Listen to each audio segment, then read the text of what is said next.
అత్తగారికి దయ్యమే. ఆమెకు లక్ష్మీదేవి అనేటి ఆమెకు చేతబడి శక్తులు 3 దయ్యాలు ఆమెను ఆవరించి ఉన్నాయి. అవి కూడా వెళ్ళిపోయాయి. దేవుడు అద్భుతమైన స్వస్థతనిచ్చాడు. నిజంగా దేవుడైతే నమ్మదగిన వాడు, గొప్పవాడు, అందరికీ మేలు చేస్తూ ఉన్నాడు. కానీ మనమే కృతజ్ఞత కలిగి లేమని. ఎందుకంటే దేవుడు గొప్పవాడు, మంచివాడు, మేలు చేస్తున్నాడు. కానీ ఆ మేలును మనం గుర్తించడంలా, ఆ మేలును మనం జ్ఞాపకం ఉంచుకోవడం లేదు, మర్చిపోతున్నాం. దేవుణ్ణి నిర్లక్ష్యం చేస్తున్నాము. ప్రార్థన అంటే మనకు నిర్లక్ష్యం, దేవుని మందిరం అంటే నిర్లక్ష్యం. దేన్ని నిర్లక్ష్యం చేయం? డబ్బులు నిర్లక్ష్యం చేస్తామా? పనిని నిర్లక్ష్యం చేస్తామా? డబ్బులు వచ్చే పనిని ఏమా? భోజనాన్ని నిర్లక్ష్యం చేస్తామా? ఉదయం టిఫిన్ నిర్లక్ష్యం చేస్తామా? పరుగులు తీస్తూ టయానికి తింటాం. మధ్యాహ్నం భోజనం నిర్లక్ష్యం చేస్తామా? 1 గంట అయింది ఇంకా పెట్టండి అంటాం. రాత్రి భోజనాన్ని నిర్లక్ష్యం చేస్తామా? చేయం. కానీ ప్రార్థనను నిర్లక్ష్యం చేస్తాం. ఏదో ఒక సాకు చెప్పి నిర్లక్ష్యం చేస్తాం. అదే పని కట్టుకొని ఆదివారం వచ్చేసరికి ఏదో ఒక పని కట్టుకొని దేవుని సన్నిధికి వెళ్ళకుండా, దేవుని స్తుతించకుండా, దేవుణ్ణి ఆరాధించకుండా, ఆయన నామాన్ని మహింపరచకుండా, మనము ఆరాధనకు వెళ్ళకుండా తప్పించుకుంటున్నాం, నిర్లక్ష్యం చేస్తున్నాం. తప్పించుకోవడం, నిర్లక్ష్యం చేసుకోవడం అని నేను మాట్లాడతాను. ఎందుకంటే అది నిర్లక్ష్యమే, దేవుణ్ణి తక్కువ చేయడమే. ఆదివారం ఆరాధనకు రాకపోవడం దేవుణ్ణి తక్కువ చేయడమే. ఆదివారం ఆరాధనకు రాకపోవడం దేవుణ్ణి నిర్లక్ష్యం చేయడమే. ఆదివారం ఆరాధనకు రాకపోవడం దేవుణ్ణి బాధించడమే, దేవుణ్ణి దుఃఖపరచడమే. అవునండి, ఆయన చూస్తాడు, అందరినీ చూస్తాడు. ఆయన చూపిస్తున్న దేవుడు.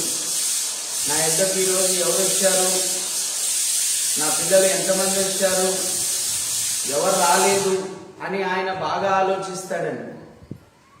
ఎవరు రాకపోయినా ఆయన బాధపడతాడు. అందుకే మీరు తల్లిదండ్రులుగా మీ పిల్లలను చక్కగా మందిరానికి తీసుకురావాలి. పిల్లలు కూడా తల్లిదండ్రులను బలవంతం చేసినా దేవుని సన్నిధికి తీసుకురావాలి. ఎందుకంటే మేలు, ఆశీర్వాదం ఎక్కడుందంటే ఆయన సన్నిధిలో ఉంది. మీ పిల్లలు చెడిపోయిన తర్వాత, మీ పిల్లలు చేయి జారిపోయిన తర్వాత, మీ పిల్లలు నాశనం అయిపోయిన తర్వాత ఎవ్వరు బాధ్యులు కాదు. దానికి బాధ్యులు మీరే. దానికి బాధ్యులు మీరే, ఎవ్వరు కాదు. నేను నా కుటుంబాన్ని అంతా రక్షించుకున్నానండి. నేను నమ్ముకున్నాక నిజమైన దేవుణ్ణి, నా తండ్రిని, నా తల్లిని, నా అన్నను, వదినను, పిల్లలను, మా చిన్నాయన గారిని, మా చిన్నాయన పిల్లలను, కొంతమందిని దూర బంధువులు వాళ్ళను, మా ఎర్రగుంట్ల చిన్న రాసుపై చిన్నాయన్ను, వాళ్ళ భార్యను రక్షణలోకి నడిపించాను. వాళ్ళందరూ ప్రభువుని నమ్మి బాప్తిసం తీసుకున్నారు. ఎలా అంటే వాళ్ళకు తెలియదు కనుక మొదట బలవంతంగానైనా తీసుకురావాలి. తెలియదు కాబట్టి. ఒకవేళ వాళ్ళు దేవుని రుచిని చూశారనుకోండి, ఇంకా వద్దంగా వస్తారు. ఎందుకంటే దేవుని రుచి మనం ఎరిగినప్పుడు వాళ్ళకి మానుకోలేదు.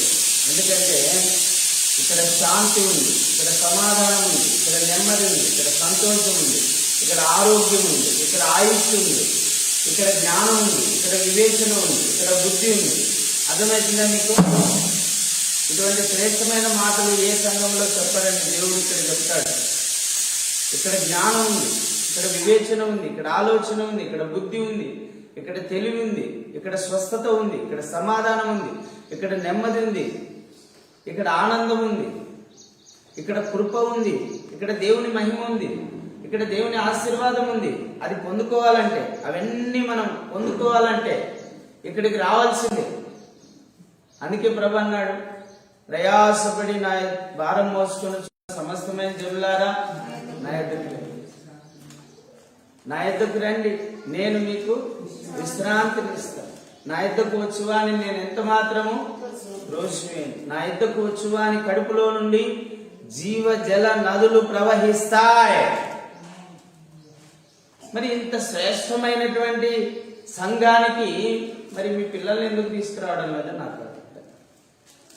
మా నాన్న ఎప్పుడన్నా అరే ఈరోజు నేను రాలేను లేరా ఇంటికాడ ఉంటా అంటే నేను ఒప్పుకునేవాడిని కాదు. లేదు నాన్న నిన్ను సైతాను శోధిస్తుంది, మందిరానికి నేను రాను అనేది ఏందనుకున్నారు? అది పెద్ద సైతాను శోధన. రాను అన్నాడంటే సైతాను శోధిస్తున్నట్టు లెక్క. వెంటనే ఆయన తల మీద చేపెట్టి ప్రార్థన చేసి ఆయన బోధం కాదు చెప్పేవాడిని. ఎందుకంటే ఆ దురాత్మ వెళ్ళిపోతుంది, ఇంక మనసు మారుతుంది. హల్లెలూయా. బలవంతంగానైనా దేవుని సన్నిధికి తీసుకుని వెళ్ళేవాడిని మా నాన్నగారిని.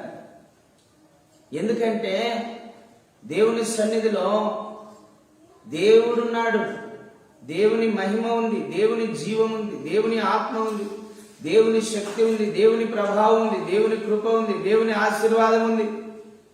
అవన్నీ మనం పొందుకోవాలి, అవన్నీ రిసీవ్ చేసుకోవాలి. మనం ఆయన సన్నిధిలో రిసీవ్ చేసుకోవాలండి,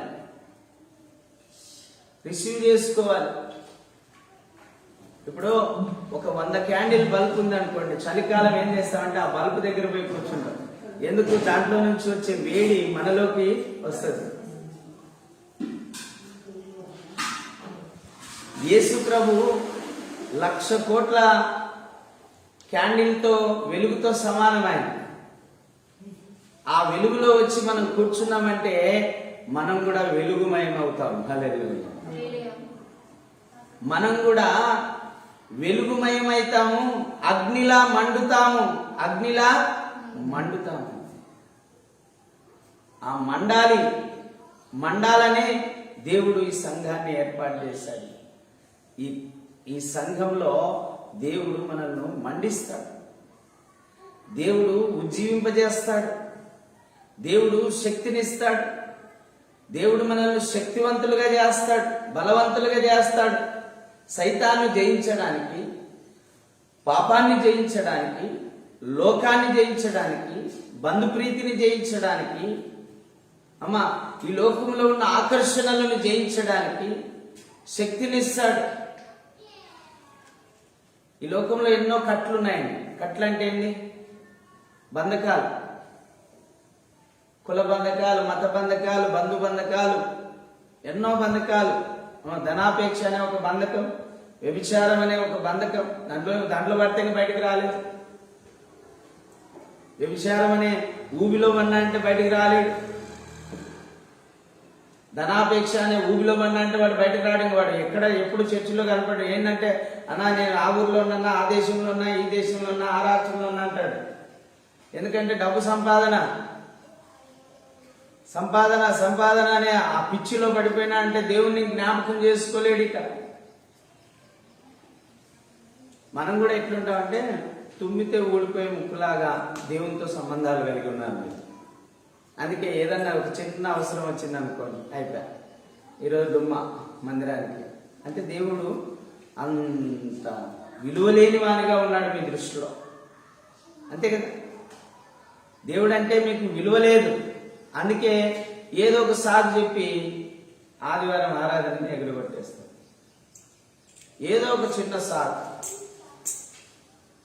ప్రభునందు ప్రియులారా, దేవుని రుచి ఎరిగిన వాడు, దేవుని శక్తిని రుచి ఎరిగిన వాడు, దేవుని ప్రేమను రుచి ఎరిగిన వాడు, దేవుని యొక్క మహిమను రుచి ఎరిగిన వాడు, దేవుని యొక్క వాక్యమును రుచి ఎరిగిన వాడు ఎన్నడూ కూడా ఆరాధనను గాని, ఉపవాస ప్రార్థనను గాని, ఇక ఏ కూడికున్నా సరే దాన్ని పోగొట్టుకోలేము. ఎందుకంటే ఈ రోజు పోయి అక్కడ కూర్చున్నాం, ఏదో ఒకటి నేర్చుకుందాం, దేవుడు మనతో మాట్లాడతాడు అనే ఉద్దేశంతో వెళ్ళి కూర్చున్నామంటే తప్పకుండా దేవుడు మనతో మాట్లాడతాడు. ఎందుకంటే మన దేవుడు సర్వ సృష్టికర్త అయిన దేవుడు, సర్వ మానవాళికి దేవుడు, మాట్లాడే దేవుడు. సకల కులాల వారికి, సకల మతాల వారికి, సకల జాతుల వారికి, సకల దేశాల వారికి దేవుడు మాట్లాడే దేవుడు. ఆయన మాటల్లోనే శక్తి ఉంది, ఆ మాటల్లోనే ఆదరణ ఉంది, ఆ మాటల్లోనే నెమ్మది ఉంది, ఆ మాటల్లోనే మనకు స్వస్థత ఉంది. మాట మాత్రం సెలవిస్తే చాలు స్వస్థత కలుగుతుంది. ఆయన ఎంతో మంది యేసు ప్రభు దగ్గరికి వచ్చారు. ప్రభు చెప్పాడు, ఇదిగో స్వస్థత గలదానివై సమాధానంతో ఇంటికి వెళ్ళన్నాడు. అయిపోయా. ఆమె స్వస్థత పొందుకొని పాపాలు క్షమించబడి పరిశుద్ధురాలై నీతిమంతురాలుగా ఇంటికి వెళ్ళింది. ఎంతమందినండి, పాపాత్మురాలైన స్త్రీని, వ్యభిచారమందు పట్టబడిన స్త్రీని, పాపి అయిన జక్కయ్యను, ఇలాగ చూస్తే అనేక మంది, దొంగైన ఒనేష్యమును, దూషకుడు, హింసకుడు, హంతకుడైన సౌలును పౌలుగా మార్చడం, ఇవన్నీ దేవుడు చేసిన కార్యాలు. యేసు ప్రభు దగ్గరికి వస్తే జీవితం మారుతుంది, కానీ ఇంకేమీ మారాల్సిన అవసరం లేదు. జీవితం మారితే చాలు. జీవితం మారాలి, ప్రాముఖ్యమైన జీవితం మారాలి. ఆ జీవితం మార్చే దేవుడే యేసు ప్రభు. అందుకే ఇక్కడికి రండి, మీ జీవితాలు మారుతాయని మేము చెప్తూ ఉంటామండి. ఎవరైతే వస్తారో, ఎవరైతే దేవుణ్ణి స్తుతిస్తారో, ఎవరైతే దేవుణ్ణి ఆరాధిస్తారో, ఎవరైతే దేవుని సన్నిధిలో సమయం గడుపుతారో, సమయం గడపాలి. ఎప్పుడెప్పుడు ఇంటికి పోదామని ఉండకూడదు. ఇక్కడికి వస్తే రాత్రి అయినా సరే ఇన్నే ఉంటాననేటువంటి మనసు కలిగి ఉండాలి. అలాంటి మనసు కలిగిన వాళ్ళు తప్పకుండా దీవించబడతారు. లేకపోతే రాత్రి కూడా ఇక్కడే అనుకుని పొద్దున లేచిపోతాను, లేకపోతే ఈ వారం అంతా కూడా ఈ మందిరంలోనే ఉంటానని మనసు ఉంటే ఇంకా నువ్వు పరిపూర్ణంగా దేవునికి సమర్పించుకున్న దానివే. దేవుడు నీలోనే నివసిస్తాడు. హల్లెలూయా. నేనైతే అదే కోరుకుంటానండి, ఎప్పుడు ఈడే ఉండాలనే కోరుకుంటా. అందుకే పైన రూమ్ కూడా కట్టించుతున్నాం.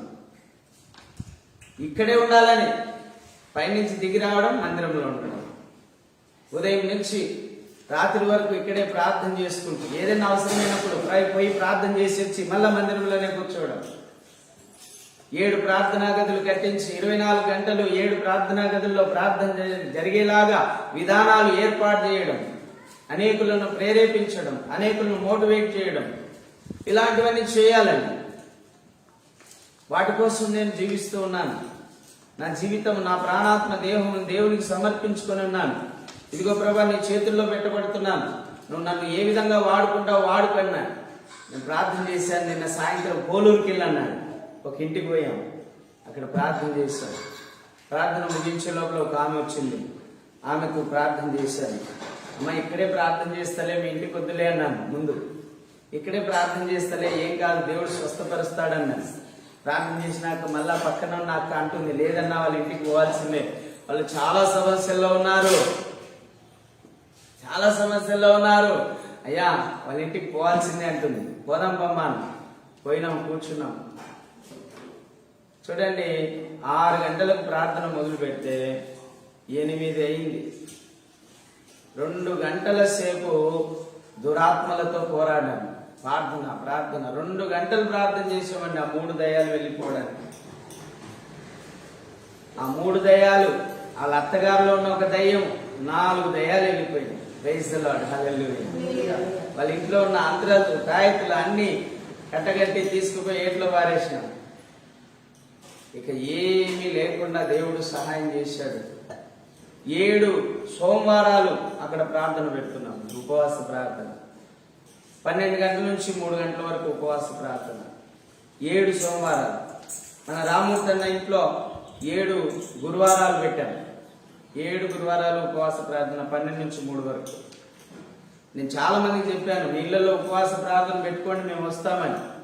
ఆహా, ఎక్కడండి, ఎప్పుడు మనకు కడుపు తిప్పలే, కానీ దేవుని తిప్పలే ఎప్పుడు పడ్డంలే. మనం ఎప్పుడు కడుపు తిప్పలే పడుతున్నారు. ఏం తెచ్చుకుందామా, ఏం తిందామా, ఏం త్రాగుమా, ఏం ధరించుకుందామా, వెండి సంపాదించుకుందామా, బంగారు సంపాదించుకుందామా, ఇల్లు సంపాదించుకుందామా అనే ఆలోచనే కానీ ఉపవాస ప్రార్థన పెట్టుకుందాం, దైవ సేవకుని పిలుచుకొని అనే ఆలోచన ఎవరికి లేదండి. అమ్మ, 7 వారాల ఉపవాస ప్రార్థన ద్వారానే మాకు సంతానం కలిగింది. 7 వారాల ఉపవాస ప్రార్థన ద్వారానే కృపారానికి, ఒక యేసుప్రభువు నమ్మినటువంటి బిడ్డకు ఇవ్వడానికి, ఆ రోజు దానమ్మ కూతురుకు పెళ్లి జరగడానికి కారణం 7 వారాల ఉపవాస ప్రార్థన. ఝాన్సక్కకు కానీ వరాలక్కకు కానీ పిల్లలైనారంటే ఆ 7 వారాల ఉపవాస ప్రార్థనలప్పుడే. అప్పుడు 7 ఆదివారాలు, తర్వాత 7 శుక్రవారాలు పెట్టాము. 7 ఆదివారాలు ప్రార్థనప్పుడు కూడా దేవుడు అద్భుతాలు చేశాడు.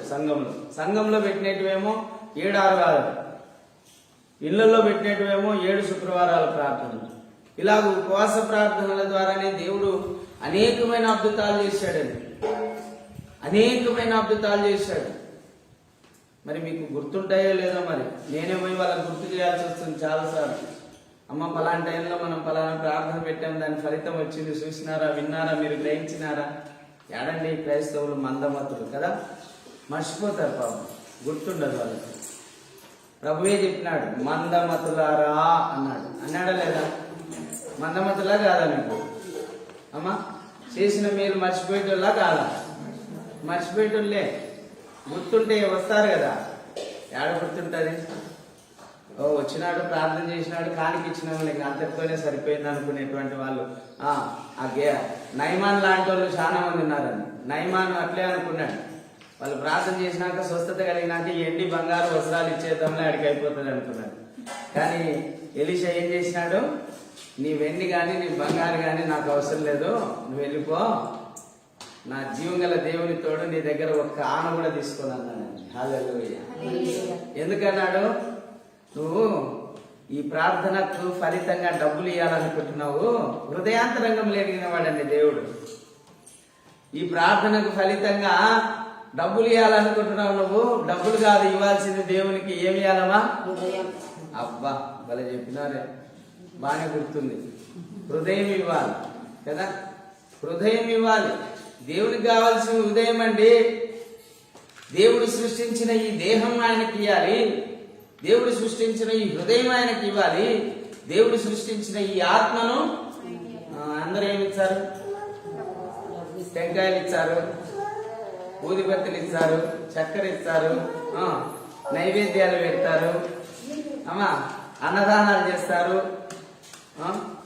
అమ్మా డబ్బులు ఇస్తారు, కానుకలు ఇస్తారు, అన్ని ఇస్తారు. హృదయం మాత్రం లేదు ప్రభా, ఇది నాకు అవసరం ఉంది, కావాలంటే డబ్బులు తీసుకో, లేకపోతే బంగారు తీసుకో, లేకపోతే వెండి తీసుకో, లేకపోతే మందిరంలో ఫ్యాన్లు అన్ని నేనే వేపిస్తలే, లేకపోతే మందిరానికి వాకిలు నేనే వేపిస్తలే, మందిరం నేనే కట్టిస్తలే ప్రభా, నా హృదయం మాత్రం అడగాకట్లేదు కదా. హృదయం ఇవ్వాలి. దేవుణ్ణి వాడుకునే వాళ్ళు కూడా చాలా మంది అవసరానికి వాడుకునే వాళ్ళు ఉన్నారండి. ఇది చేస్తే ఇది ఇస్తా ప్రభా అంటే అవసరానికి వాడబడే వాళ్ళు, అంటే దేవుణ్ణి కూడా అవసరానికి వాడుకోవాలనుకునేటువంటి వాళ్ళు. దేవుణ్ణి దేవునిగా ఎరగాలి మనం, తండ్రిని తండ్రిగా ఎరగాలి. అమ్మా ఇచ్చినా తండ్రి, ఇవ్వకపోయినా తండ్రి తండ్రేనండి. ఆ ప్రేమ ఎన్నటికీ విడిచిపోదు. నిన్న వీళ్ళు అలా పెద్దమ్మల ఇంటికి పోయినారు. నేనేమో మర్చిపోయి వీళ్ళ కోసం బిస్కెట్లు అవన్నీ కొనుక్కొని పోయినారు ఇంట్లో. అంటే ఉన్నారు కదా వాళ్ళకి తీసుకుపోతాం, అదొక అలవాటు అయిపోతుంది. తండ్రి ప్రేమ అది. వాళ్ళ కోసం ఏం కావాలో అవి తీసుకొని పోతాం మనం, వాళ్ళు అడగకపోయినా తీసుకుపోతాం మనం. ఎందుకంటే అది తండ్రి ప్రేమ. మనమే అంత ప్రేమిస్తే మన పిల్లలను, అమ్మా ఈ భూమండలం మీద ఈ 800 కోట్ల మందిని కూడా యేసుప్రభు అలాగనే ప్రేమిస్తున్నాడు. హల్లెలూయా.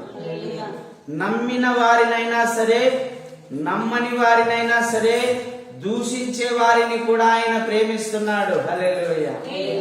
మనం అనుకుంటాం, ఏంది ప్రభా ఇట్లా తిరుగుతున్నాడు, వీడిని శిక్షించి వీడి కాళ్ళ చేయి పడేటట్లు చేయి అని మనం అనుకుంటాం. వీడు తిడుతున్నాడు, ఆయన వీడు కర్ణాకర్ తిడుతున్నాడు, వీడు లలిత్ కుమార్ గారు తిడుతున్నాడు, ఏదో వీడు ఇంకోడు ప్రసాద్ గారు తిడుతున్నాడు, వానికి ఏనైనా ఇప్పుడే పోగొట్టు, ఏదో ఒకటి చెయ్యని మనం అంటాం. కానీ ఆయన ఎవరు? వాళ్ళకు కూడా తండ్రి ఆయనే, వాళ్ళకు కూడా తండ్రి ఆయనే.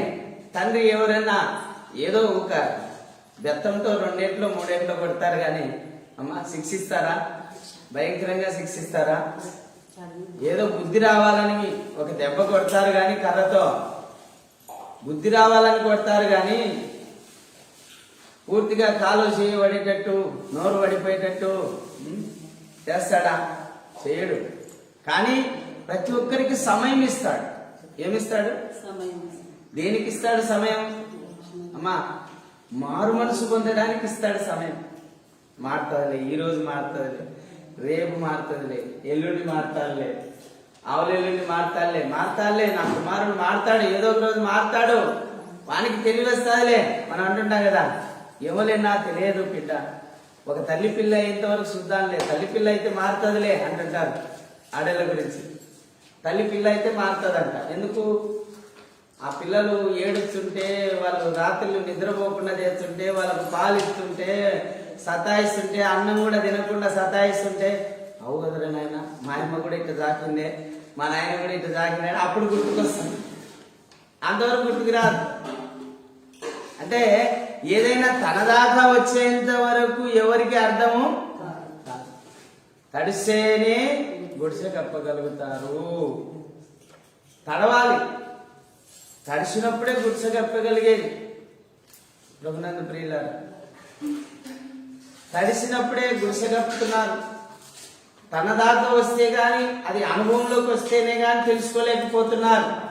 అందుకే దేవుడు ఏం చేస్తున్నాడు? అందరినీ క్షమిస్తూ ఉన్నాడు. అమ్మా, బెల్తెషాజరును కూడా క్షమించాడు. ఎవరండి ఆయన? బెల్తెషాజరు చక్రవర్తి, 127 ఆస్థానాలకు చక్రవర్తి. అందులో హిందూ దేశం కూడా ఉంది. మన భారతదేశాన్ని కూడా పరిపాలించినాడు ఆయన. అహస్వరోజ్ చక్రవర్తి. ఆ చక్రవర్తి కూడా దేవుడు టైం ఇచ్చినాడు. వాడికి దుర్మార్గాలన్నీ చూసినాడు. వింటున్నారా? దుర్మార్గాలన్నీ చూసినాడు. చూస్తూనే ఉంటాడు. చూస్తూనే ఉంటాడు. దుర్మార్గం ఎక్కువైపోయింది. ఎంత ఎక్కువైపోయిందో తెలుసా అమ్మా? దుర్మార్గానికి కూడా లిమిట్స్ ఉండాలండి. లిమిట్స్ దాటితే దేవుడు ఒప్పుకోడు. ఎంత దుర్మార్గం తెలుసా?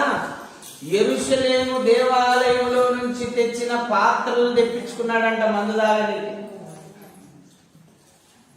సారాయి తాగడానికి. యెరూషలేము మీద జయించారు కదా ఇశ్రాయేలు మీద.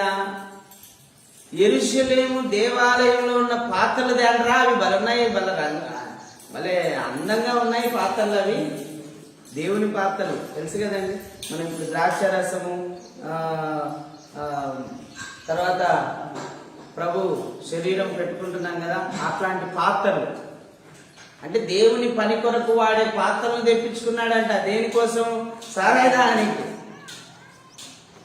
అందరినీ, రాజులందరినీ, సామంత రాజులందరినీ పిలుచుకుని, యెరూషలేము దేవాలయంలో ఉన్న ఆ పాత్రలన్నీ తేరా అన్నంట. తాగిన కైపులో తెచ్చినాక అన్ని పాత్రలు చేతులకి వేసుకొని, మందులు వేసుకొని, ఆ మందు తాగుతూ ఉంటే, సారాయి తాగుతూ ఉంటే, గోడ మీద ఒక అక్షరం పడింది.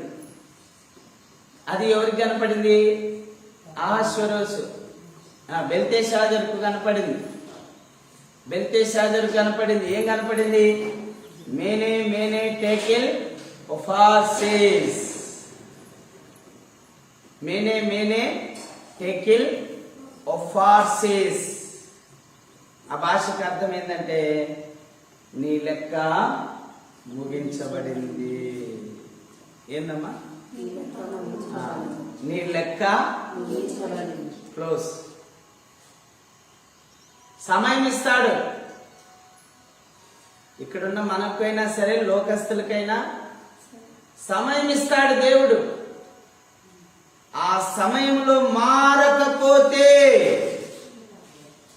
మనస్సు మార్చుకోకపోతే, కులమని, మతమని, జాతిని, బంధువులని, ఇంకొకటని నీ మనస్సు మార్చుకోకపోతే, ఏదో ఒక అడ్డంకి చెప్పి నీ మనస్సు మార్చుకోకపోతే, అడ్డంకులు చెప్పి తప్పించుకుంటున్నారండి. కానీ నీ మనస్సు మార్చుకోకపోతే ఒక రోజున శిక్ష వస్తుంది. ఒక అంజూరపు తోట ఉందంట అమ్మా. ఒక తోటలో అంజూరపు చెట్టు ఉందంట. అంజూరపు చెట్టు 3 సంవత్సరాలైనా ఫలించలేదండి. ఎన్ని సంవత్సరాలైనా ఫలించలేదమ్మా? యేసు ప్రభువుని నమ్ముకొని ఎన్నేళ్ళైందో మనము, ఎన్నేళ్ల నుంచి మందిరానికి వస్తున్నామో మరి ఒకసారి జ్ఞాపకం చేసుకోవాలి. మనం 3 సంవత్సరాలైనా ఫలించలేదండి. చెట్టు అన్నాక ఫలించాలి కదండి. చెట్టు అన్నాక పండ్లు ఇవ్వాలి కదా. మామిడి పండ్ల చెట్టు అయితే మామిడి పండ్లు ఇవ్వాలి, జామ చెట్టు అయితే జామ పండ్లు ఇవ్వాలి, ద్రాక్ష చెట్టు అయితే ద్రాక్ష పండ్లు ఇవ్వాలి. నువ్వు ఏ చెట్టో ఆ చెట్టుకు తగినట్టు ఫలితము నువ్వు ఇవ్వాలి, నువ్వు ఇవ్వాలి. తోట యజమాని వచ్చినాడంట. ఒకసారి చూసేద్దాం పరా తోట అని వచ్చి తోట అంతా తిరిగినాడంట. అమ్మా తోట అంతా తిరిగినాడంట. అబ్బా తోట అంతా బాగుంది, అన్ని చెట్లు బాగా ఫలించినాయి. ఒక చెట్టు దగ్గరికి వచ్చినాడంట. ఆ చెట్టు అంజూరపు చెట్టు. ఏం చెట్టు అది? అంజూరపు చెట్టు. ఆ అంజూరపు చెట్టు చూస్తే, ఈ అంజూరపు పండ్లు అంటే మీకు తెలుసు అంటే మేడి పండ్లా ఉంటాయి. మన మేడి పండ్లు ఎట్లనో మన దేశంలో, ఆ దేశంలో అంజూరపు పండ్లు. ఆ అంజూరపు పండ్లు చెట్టు చూసినాడంట. చూస్తే పూత లేదు, కాయలు. ఏమ్మా వింటున్నారా? పూత లేదు. యేసు ప్రభువుని నమ్ముకొని చాలా ఏళ్ళైంటది, కానీ వాళ్ళకు ప్రార్థన కూడా రాదు, పాట పాడేది తెలియదు. అవునా? ప్రార్థన రాదు, పాట పాడేది వాళ్ళకు రాదు. వాక్యం వింటారు కానీ ఎవరితో చెప్పరు, రాకపోని ఉంటారు ఇంట్లో. అంతే ఊరికే మూలకు. ఎవరితో ఒక్క మాట కూడా పంచుకోరు, ఎవరితో కూడా ఒక్క మాట కూడా పంచుకోరని ఫలించారు వాళ్ళు. ఎన్ని సంవత్సరాలైందంట? 3 సంవత్సరాలైంది. 3 సంవత్సరాలైనా ఫలించలేదు. 3 సంవత్సరాలైనా పరిశుద్ధత కనపడడం లేదు. దేవుడు మనల్ని చూసినప్పుడు, వింటున్నారా? దేవుడు మనల్ని చూసినప్పుడు మనలో పరిశుద్ధత కనపడడం లేదు. దేవుడు మనల్ని చూసినప్పుడు నీతి కనపడడం లేదు. దేవుడు మనల్ని చూసినప్పుడు యథార్థత కనపడడం లేదు. దేవుడు మనల్ని చూసినప్పుడు న్యాయం కనపడడం లేదు. దేవుడు మనల్ని చూసినప్పుడు మనలో మంచితనం కనబడడం లేదు. ఉందా మంచితనం? ఎవరు ముందర వాళ్ళ మాటలు మాట్లాడి బతుకుతున్నాం. అవునా కదా? మారినారా? నిజంగా మారినారా? నీతి ఉందా మీలో? యథార్థత ఉందా? పరిశుద్ధత ఉందా? న్యాయం ఉందా? సమధర్మం ఉందా? మంచితనం ఉందా? విశ్వాసం ఉందా? ఎవరు ముందర వాళ్ళ మాటలు మాట్లాడుకుంటూ బతుకుతూ ఉన్నారు. మీరు పబ్బం గడుపుకుంటున్నారు. దేవుడిని అడ్డం చెప్పెట్టుకొని మేము దేవుని పిల్లలమని చెప్పుకుంటున్నారు. నేను ఫేస్బుక్ లో మొన్న పెట్టినా, దేవుని సేవకులమని చెప్తున్నారు, నిజంగా దేవుని సేవ చేస్తున్నారా అని అడిగిన. దేవుని విశ్వాసులం అని చెప్తున్నారు, మరి దేవుని మీద మీకు విశ్వాసం ఉందా అని అడుగుతున్నా. దేవుని సంఘంలో మేము ఉన్నామని చెప్తున్నారు, మరి దేవుని సంఘంలో మీరు ఫలించారా? దేవుని సంఘానికి తగినట్టు, దేవునికి తగినట్టు మీరు ఫలించారా? దేవుని పోలికలు మీలో ఉన్నాయా? దేవుని యొక్క గుణ లక్షణాలు మీలో ఉన్నాయా? దేవుని యొక్క తత్వము, ప్రేమ స్వరూపము మీలో ఉందా? దేవుని స్వరూపం ఉందా మీలో? దేవుని నీతి మీలో ఉందా? దేవుని పరిశుద్ధత మీలో ఉందా? దేవుని న్యాయం మీలో ఉందా? దేవుని పట్ల యథార్థంగా జీవిస్తున్నారా? 3 సంవత్సరాలైనా ఫలించలేదండి. ఆ యజమాని అంటున్నాడు తోటమాలితో, తోటమాలి ఈ చెట్టును నరికించాయి. ఏమంటున్నాడండి? ఈ చెట్టును నరికి, ఈ చెట్టును నరికించి గట్టునే ఎండిన తర్వాత కాల్చి, ఈ చెట్టు నరికే అంటున్నాడు. ఇంకో ఎందుకు నరికేయాలంటున్నాడు? దీనికి స్థలము వ్యర్థము. ఏంటంటమ్మా? దీనికి అందరు చెప్పాలా? దీనికి స్థలము వేస్టే కదండి. చెట్టు నాటినాము, చెట్టుకు స్థలం పోతుందా లేదా? కనీసం అంటే రెండు అడుగుల స్థలం పోతుంది. మళ్ళీ దాని చుట్టూ ఏది నాటకూడదు, దాని చుట్టూ మళ్ళీ 2 అడుగుల వరకు నాటకూడదు. ఆల్రెడీ 2 అడుగుల స్థలం పోతుంది, మళ్ళీ 2 అడుగుల వరకు ఏది నాటకూడదు. అంటే అప్పటికి 4-5 అడుగుల స్థలం పోతుంది దానికి. కనీసం అంటే ఒక 6 అడుగుల స్థలం పోతుంది దానికి. మరి ఈ 6 అడుగుల స్థలము దీనికి వ్యర్థం అంటున్నాడు దేవుడు. దీనికి స్థలం వెళ్దాం, దీన్ని నరికి గట్టుని ఎండిన తర్వాత కాల్ చేస్తాను. అమ్మ వాక్యం వినాలి, మీరు బయట ఉండకూడదు. ఎండిన తర్వాత దాన్ని కాల్చేయి అన్నాడండి. ఆ తోటమాల అంటున్నాడండి. ఎందుకంటే రోజు దాని చుట్టూ గుంత దోగి, అమ్మా దాని చుట్టూ గుంత దోగి ఎరువేసి నీళ్లు పోసి దేవుడు తోటమాలి. అమ్మా తోటమాలి ఎవరో తెలుసా? యేసుప్రభు అండి. ఆ పొలం యజమాని ఎవరో తెలుసా? తండ్రి అయిన దేవుడు. ఆ పొలం యజమాని ఎవరు? తండ్రి అయిన దేవుడు. దాన్ని సాగు చేస్తున్నది ఎవరు? కుమారుడైన యేసుక్రీస్తు వారు. యేసుక్రీస్తు వారు ఆ కుమారుడే కదా మన కోసం సిలువలో రక్తం కార్చింది. ఆ కుమారుడే కదా మన కోసం సిలువలో గాయాలు పొందింది. అమ్మా మన కోసమే కదా ఆయన సిలువలో రక్తం కార్చింది. మన కోసమే కదా సిలువలో గాయాలు ఆయన పొందింది. మన కోసమే కదండి అమ్మా, మన కోసమే కదా సిలువలో ఆయన తన ఆత్మను అర్పించుకోయింది. మన కోసమే కదా సిలువలో దారిద్ర్యాన్ని అనుభవించింది. మన కోసమే కదా సిలువలో రోగాన్ని భరించింది. మన కోసమే కదా సిలువలో మన పాప శిక్షనంతా ఆయన భరించి మనకు ఏ శిక్షా విధి లేకుండా చేసింది. హల్లెలూయా. అందుకే ఆయన అంటున్నాడు, అయ్యా దీనికోసం నేను బాగా ఖర్చు చేశాను, నా ప్రాణంనే పెట్టాను. అమ్మా విజ్ఞాపన చేస్తున్నాడండి. చదవండి ఎబ్రీయులకు రాసిన పత్రిక 7వ అధ్యాయం 25వ వచనం చదవండి. ఒకసారి చదువుకుందాం వాక్యం కూడా. ఎబ్రీ 7:25. ఎబ్రీ 7:25. ఈయన తన ద్వారా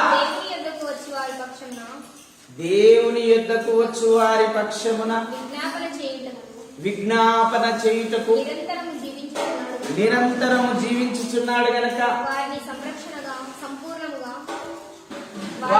వాటిని సంపూర్ణముగా రక్షించుటకు శక్తివంతుడై ఉన్నాడు. హల్లెలూయా.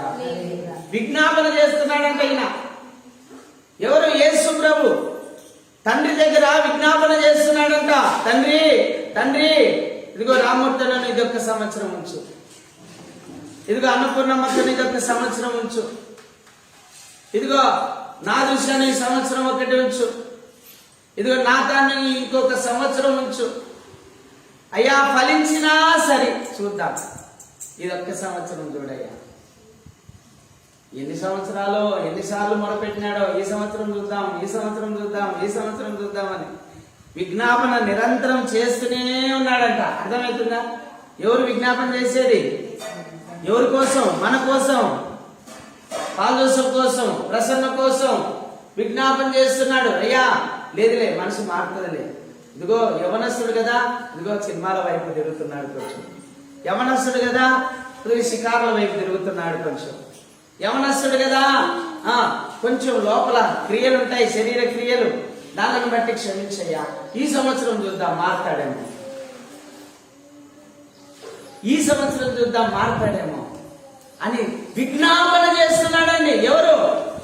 మన యేసుక్రీస్తు ప్రభు వారు తండ్రి అయిన దేవునికి విజ్ఞాపన చేస్తున్నాడు. ప్రభా ఈ సంవత్సరం చూద్దాం, ఈ సంవత్సరం చూద్దాం, పరిష్కారం చూద్దాం. అయ్యా వద్దయ్యా, నరకడం వద్దయ్యా, నరకడం వద్దయ్యా. ఇదే మన క్రైస్తవుల ధైర్యం. ఉన్నాళ్ళే మన కోసం మొరపెట్టేటోడు, మనం ఎట్లయినా తిరగొచ్చు, ఎన్నైనా మొరపెడుతూనే ఉంటాడు ఆయన, మనల్ని రక్షిస్తూనే ఉంటాడు. అదేనండి మన నిర్లక్ష్యం. అవునా కాదు? మన ప్రభువుకు ఎందుకు భయపడడం లేదు ప్రజలు అంటే, ఈయన క్షమిస్తాడు, ఈయన మంచి మనసు గలవాడు, ఈయన ప్రేమ గలవాడు, ఈయన ఏం చేయలే, మనం తిరుగుదాం కానీ తిరిగినన్నా తిరుగుదాం, తర్వాత చూద్దాంలే కదా. ఈరోజు చాలా మంది నిర్లక్ష్యం అదేనండి. చాలా మంది క్రైస్తవుల నిర్లక్ష్యం అదే 4 కత్తులు బిర్రుగా కళ్ళు చూసేదాన్ని చూచే ఏం చేస్తారమ్మా, భయపడతారు. దానికైతే భయపడతారు, మనకేడా భయపడతారు కదా. ఎందుకంటే ఈయన ప్రేమాస్వరూపుడు కదా, ఈయన కరుణామయుడు కదా, ఈయన దయామయుడు కదా, ఈయన కృపామయుడు కదా. ఈయన ఎట్లయినా మనం పర్లోకం చేర్చుకుంటారులే అనే ధైర్యం, ఎట్లయినా తన రాజ్యంలో చోటు ఇవ్వకుండా పోతాడా, ఆయన ప్రేమమయుడు కదా. అమ్మ ముందు చెప్తాడు, దారి చూపిస్తాడు, మనుషులను పంపిస్తాడు, సేవకులను పంపిస్తాడు, విశ్వాసులను పంపిస్తాడు, చెప్పిస్తాడు. ఎన్ని మారు చెప్పినా మనసు మారకపోతే ఏం చేస్తాడమ్మా, హఠాత్తుగా నయ్యం చెప్పినంత తొందరగా మీరు చెప్పలేకున్నారు. ఏంది, హఠాత్తుగా మరణం. ఇప్పుడు ఈయన కూడా చెప్పి చూసినాడు, బెల్తెషాజరుకు చెప్పినాడు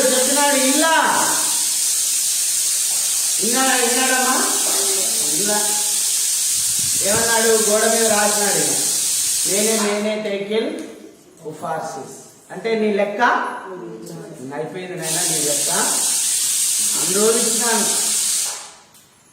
చాలా రోజులు ఇచ్చినాను. నేను నా తండ్రి దగ్గర మొరపెట్టినా. ఇంక నేను ఆయనను కూడా అడగడం నా వలన ఇంకా కాదు.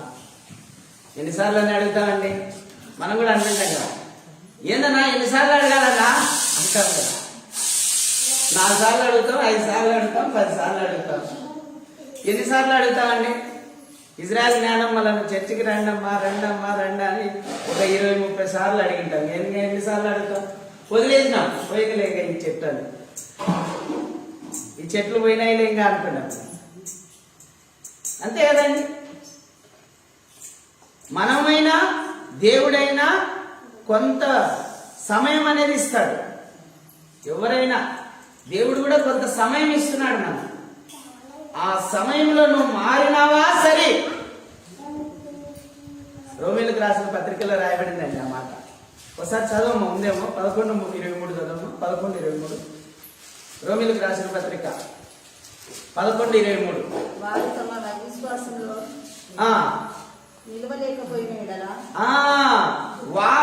విశ్వాసంలో విశ్వాసములోనమ్మా, మరి విశ్వాసం చదివేటప్పుడు బాగా చదవాలా.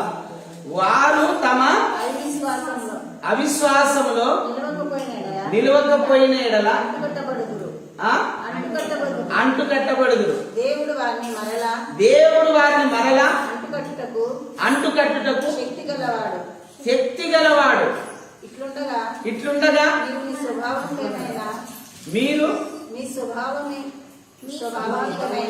నీ స్వాభావికమైన అడవి ఒలివ చెట్టు నుండి కోయబడి స్వభావ విరుద్ధముగా మంచి ఒలివ చెట్టు నుండి కోయబడి స్వభావ సిద్ధముగా మంచి ఒలివ చెట్టును అంటుకట్టబడిన ఎడల స్వాభావికమైన కొమ్మలకు వారు మరి నిశ్చయముగా తమ సొంత ఒలివ చెట్టున అంటుకట్టబడరా. చూడండి, దేవుడు చెప్తూ ఉన్నాడండి, దేవుడు తన స్వాభావికమైన కొమ్మలను విడిచిపెట్టని ఎడలా నిన్నును విడిచిపెట్టడు. కాబట్టి దేవుని అనుగ్రహమును 22వ వచనం, దేవుని అనుగ్రహమును కాఠిన్యమును అనగా పడిపోయిన వారి మీద కాఠిన్యమును నువ్వు అనుగ్రహ ప్రాప్తుడవై నిలిచిన ఎడల నీ మీద ఉన్న దేవుని అనుగ్రహము చూడుము. అట్లు నిలువని ఎడల నీవు నరికివేయబడదు. అండర్లైన్ చేసుకోండి మా వాక్యాన్ని. దేవుడు ఈరోజు మాట్లాడుతూ ఉన్నాడు మనతో. చూడండి, 20వ వచనం నుంచి మళ్ళా చదువుదాం. మంచిది, వారు అవిశ్వాసమును బట్టి విరిచి వేయబడేది. నీవైతే విశ్వాసమును బట్టి నిలిచి ఉన్నావు. గర్వింపక భయపడము, దేవుడు స్వాభావికమైన కొమ్మలను విడిచిపెట్టని ఎడల మిమ్మును విడిచిపెట్టడు. కాబట్టి దేవుని అనుగ్రహమును కాఠిన్యమును అనగా పడిపోయిన వారి మీద కాఠిన్యమును నీవు అనుగ్రహ ప్రాప్తుడవై నిలిచిన ఎడల నీ మీద ఉన్న దేవుని అనుగ్రహం చూడుము. అట్లు నిలవని ఎడల నీవు అందరు చెప్పండి ఏం చేయబడతారంటమా? అంతే. నువ్వు ఎంత చెప్పినా అవిశ్వాసిగా ఉన్నావు అనుకోండి, నీకు ఎంత చెప్పినా నువ్వు ఫలించలేదు అనుకోండి, అమ్మా అంటున్నారా? ఎంత చెప్పినా నీ మనసు మార్చుకోలేదనుకోండి, ఎంత చెప్పినా నీ బుద్ధి మార్చుకోలేదనుకోండి. ఈ మధ్య కాలంలో కేసు వచ్చింది నా దగ్గర. ఏం కేసు అంటే, పెళ్ళి ఇద్దరు పిల్లలు పుట్టినారండి. ఇద్దరు పిల్లలు పుట్టినారు, భార్య భర్తలు. ఇప్పుడు ఆమె ఒక వ్యక్తితో సంబంధం పెట్టుకొని భర్తను నిర్లక్ష్యం చేస్తుంది. ఆ వ్యక్తి ఎవరంటే చదువుకునే దినాల్లో ఫ్రెండ్ అంట.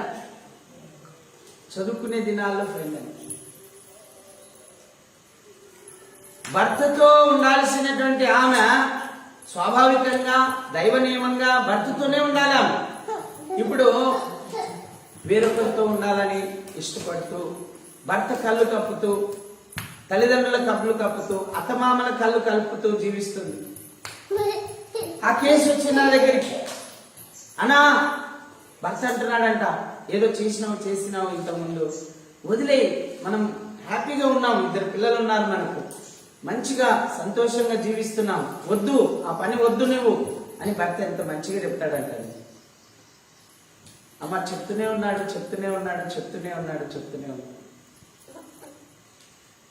నిజంగా సహనం ఎంతవరకు ఉంటుందండి? కొంతవరకే ఉంటుంది ఎవరికైనా, అంతే కదండి. ఇప్పుడు మనం కూడా, మన పరిస్థితి కూడా అదే. దేవునితో ఉండాల్సిన మనం దయ్యాలతో ఉన్నాం, దేవునితో ఉండాల్సిన మనం లోకంతో ఉన్నాం, దేవునితో ఉండాల్సిన మనం లోకాశలో ఉన్నాం, దేవునితో ఉండాల్సినటువంటి మనం ధనాపేక్షలో ఉన్నాం, దేవునితో ఉండాల్సిన మనము లోకంలో తిరుగుతున్నాం. పరిపరి విధాలుగా ఒక్కొక్కరికి ఒక్కొక్క ఆలోచన. ఒకడు క్యాబరే అంటాడు, ఒకడు డాన్స్ అంటాడు, ఒకడు ఎగురుతా అంటాడు, ఒకడు డీజే అంటాడు, ఒకడు తాగుతా అంటాడు, ఒకడు ఎగురుతానంటాడు, ఒకడు తింటానంటాడు, ఒకడు వ్యభిచరిస్తానంటాడు. ఒక్కొక్కరికి ఒక్కొక్క పిచ్చి, ఒక్కొక్క ఆలోచన. దేవునితో ఉండాల్సిన వాళ్ళు సారాయితో ఉన్నారు, దేవునితో ఉండాల్సిన వాళ్ళు డాన్సుల్లో ఉన్నారు, దేవునితో ఉండాల్సిన వాళ్ళు ఈరోజు పాపం ఎంత చక్కగా సినిమాల్లో ఉంటారో ఆరాధనలో ఉండకుండా కదా. ఆరాధనలో ఉంటారు వాళ్ళు, సినిమాల్లో ఉంటారు, సినిమాలు చూస్తూ ఉంటారు. ఎందుకు? వ్యభిచారము. దీన్నే వ్యభిచారం అంటారు. అమ్మా, సృష్టికర్త అయిన దేవుణ్ణి మరచి సృష్టమును ఆరాధిస్తున్నారు కదా, వీళ్ళందరూ వ్యభిచారులేనండి. భర్తతో ఉండాల్సిన స్త్రీ భర్తతో ఉండకుండా వేరొకరితో తిరుగుతుంది కదా, ఆమె ఎట్లా వ్యభిచారో, దేవునితో ఉండాల్సిన మనము, దేవుని పిల్లలమైనటువంటి మనము, దేవునితో సహవాసం చేయాల్సినటువంటి మనము, దేవుని మార్గంలో నడవాల్సినటువంటి మనము, దేవుని ఆజ్ఞలు కైకొనాల్సినటువంటి మనము లోకంలో ఉన్నామే, అదేనండి వ్యభిచారం. దేవునికి దూరంగా ఉన్నామే, అదేనండి వ్యభిచారం. ధనాపేక్షలో ఉన్నామే, అదేనండి వ్యభిచారం. సుఖభోగాల్లో ఉన్నామే, అదేనండి వ్యభిచారం.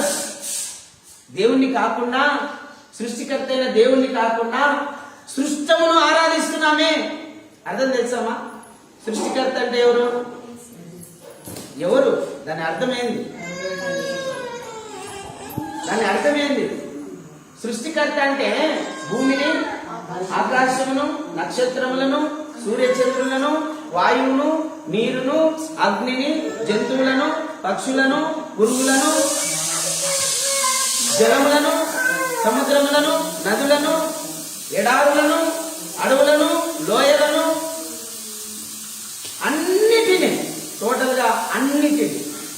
కనిపిస్తున్నవన్నీ సృష్టించింది దేవుడు. అన్ని మానవుణ్ణి కూడా మట్టితో రూపించి, ఏమిటితో రూపించమా? మట్టితో రూపించి, జీవాత్మను ఊది, మట్టితో రూపించి జీవాత్మను ఊది బ్రతికించి ఈ సృష్టిని అంతా ఏరుకోమన్నారు. ఈ సృష్టి ఎవరి కోసం సృష్టించబడిందమ్మా? మానవుని కోసం. ఎవరి కోసం సృష్టించబడింది? మానవుని కోసం. మానవుని కోసం సృష్టించబడింది. మానవుని కోసం సృష్టించబడిందండి ఇది. ఈ సృష్టి మానవుని కోసం సృష్టించబడింది ఇది. గాలి ఎవరి కోసం? మన కోసం. అగ్ని ఎవరి కోసం?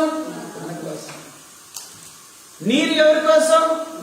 భూమి ఎవరి కోసం? ఆకాశం ఎవరి కోసం? సూర్యుడు ఎవరి కోసం? చంద్రుడు ఎవరి కోసం? అన్ని మన కోసం దేవుడు సృష్టిస్తే మానవుడు ఏం చేస్తున్నాడు? వాటికి సాగిల పడుతున్నాడు. అదే వ్యభిచారం. ఎవరికి సాగిల పడాలో మామూలుగా మనం చెప్పండి, బాగా చెప్పండి, ఆలోచించండి.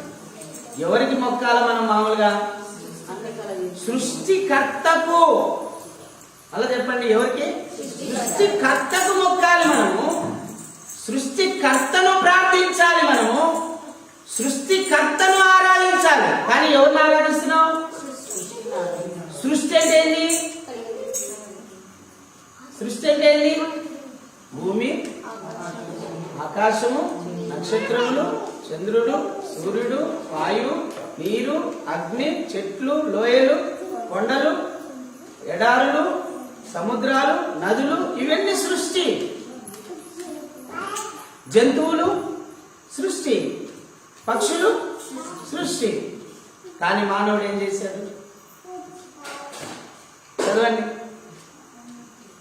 చదవండి 24వ వచనం, రోమీయులకు రాసిన పత్రిక 1వ అధ్యాయం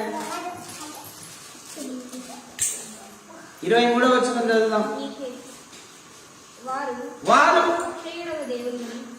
అక్షయుడగు దేవుని మహిమను క్షయమగు మనుషుల యొక్కయు పక్షుల యొక్కయు చతుష్పాద జంతువుల యొక్కయు పురుగుల యొక్కయు ప్రతిమా స్వరూపములుగా మార్చి ఈ హేతువు చేత వారు తమ హృదయముల దురాశలను అనుసరించి తమ శరీరములను పరస్పరం అవమానపరుచుకున్నట్లు దేవుడు వారిని అపవిత్రతకు అప్పగించును. అట్టివారు దేవుని సత్యమును అసత్యమునకు మార్చి సృష్టికర్తకు ప్రతిగా సృష్టమును పూజించి సేవించి. చాలా 26వ వచనం, అందువలన దేవుడు తుచ్చమైన అభిలాషలకు వారిని. ఈరోజు ప్రజలందరూ, దేవుని ఎరుగని ప్రజలందరూ వినాలి, దేవుని ఎరుగని ప్రజలందరూ తుచ్చమైన అభిలాషలకు అప్పగించబడ్డారు, భ్రష్ట మనసుకు అప్పగించబడ్డారు. వీళ్ళు మనుషులేనారా అనేటువంటి ప్రవర్తించే విధంగా వాళ్ళు మారిపోయినారు. కారణమా వాళ్ళు సత్యమును అసత్యమునకు మార్చినారు. సృష్టికర్తకు ప్రతిగా ఇదేనండి తప్పు చేసి. మేమేం తప్పు చేసినామన్నా అంటారు చాలా మంది. మొదటి తప్పు ఏంటంటే అమ్మా, ప్రతి మానవుడు చేసే మొదటి పాపం వింటున్నారా? ప్రతి మానవుడు చేసే మొదటి పాపం ఏంటంటే సృష్టికర్తను పక్కన పెట్టేసి, అవునా, ఎప్పుడైనా అంతేనండి. ఆ స్వభావం ఇప్పుడు మనుషుల్లో చాలా ఉంది. బాగుపడిచినోని మర్చిపోతారు, పక్కనోని పొగుడుతుంటారు వీడిని తక్కువ చేయాలని. మీకు తెలుసా, బైబిల్లో కూడా ఉందండి. సమరయస్త్రీ ఏం చేసింది? సుకారని గ్రామంలోకి పోయి అందరికి చెప్పింది, అయ్యా వచ్చినాడు మెస్సియా, లోకరక్షకుడు వచ్చినాడు, ఆయన మాటలు బాగా ఉన్నాయి, మీరు రండి అనేది తీసుకొచ్చింది. తీసుకొస్తే అందరు వచ్చినారు. వచ్చి యేసుప్రభు చెప్పిన మాట విని ఏమంటున్నారు తెలుసా? ఇదిగో నువ్వు చెప్పినట్టు కాదు మేము నమ్మింది, ఆయన చెప్పిన మాటలు బట్టి మేము నమ్మినామన్నారండి. హల్లెలూయా. అంటే ఒక మనిషిని ఈజీగా తృణీకరిస్తారు. ఆమెనే తీసుకొచ్చిందిలే, మేము తీసుకొచ్చినందుకే కదా ఈ మాట విన్నాం, ఈ మాట వినేందుకే కదా మేము లోకరక్షకుడికి అనుకున్నామని అనుకోరు. ఈజీగా తృణీకరిస్తారు మనిషిని. నిర్లక్ష్యం, కేర్, డోంట్ కేర్, వీడెంత అనే స్వభావం మనకు ఉంటుంది. ఇప్పుడు మనం కూడా అదే చేస్తున్నాం. ఆయనను పక్కన పెట్టేసి నీదేంది పక్కన మాకు దాహం తీసేది నీళ్లు లేకుంటే సస్తావు, నీళ్లు తాగితేనే బతికేది మనకు. కాబట్టి ఎవరు దేవుడు? నీవే దేవుడు. అగ్గి లేకపోతే తిండి ఉండదు నీకు. అగ్గే దేవుడు, అగ్గి దేవుడు. సస్తావు అగ్గి లేకుంటే తిండికి ఉండదు నీకు అని చెప్పి ఆయన పక్కకు దొరుకుతాడు. ఇది దేని దేవుడు. మళ్ళొకసారి చదువు వీళ్ళు వినని 25వ వచనం. అట్టివారు దేవుని సత్యమును అసత్యమునకు మార్చి సృష్టికర్తకు ప్రతిగా సృష్టమును పూజించి సేవించి. చూడండి, మనం చేసే తప్పదు. చెట్టు ఇచ్చినాడు దేవుడే, చెట్టు నీడనిస్తాడు. కానీ చెట్టు నీడిచ్చిందని చెట్టు దేవుడు కాదండి. మీ అందరికీ మీ సేవకుడిగా నన్ను ఇచ్చినాడు మీకు. నేను ప్రార్థన చేస్తే మీకు మేలు జరుగుతుంది, స్వస్థత జరుగుతుంది, దయ్యాలు వెళ్ళిపోతాయి, చేతబడి శక్తులు వెళ్ళిపోతాయి, గడ్డలు కరుగుతాయి, క్యాన్సర్ వ్యాధులు పోతాయి. అమ్మా ఎయిడ్స్ వ్యాధి కూడా పోతుంది.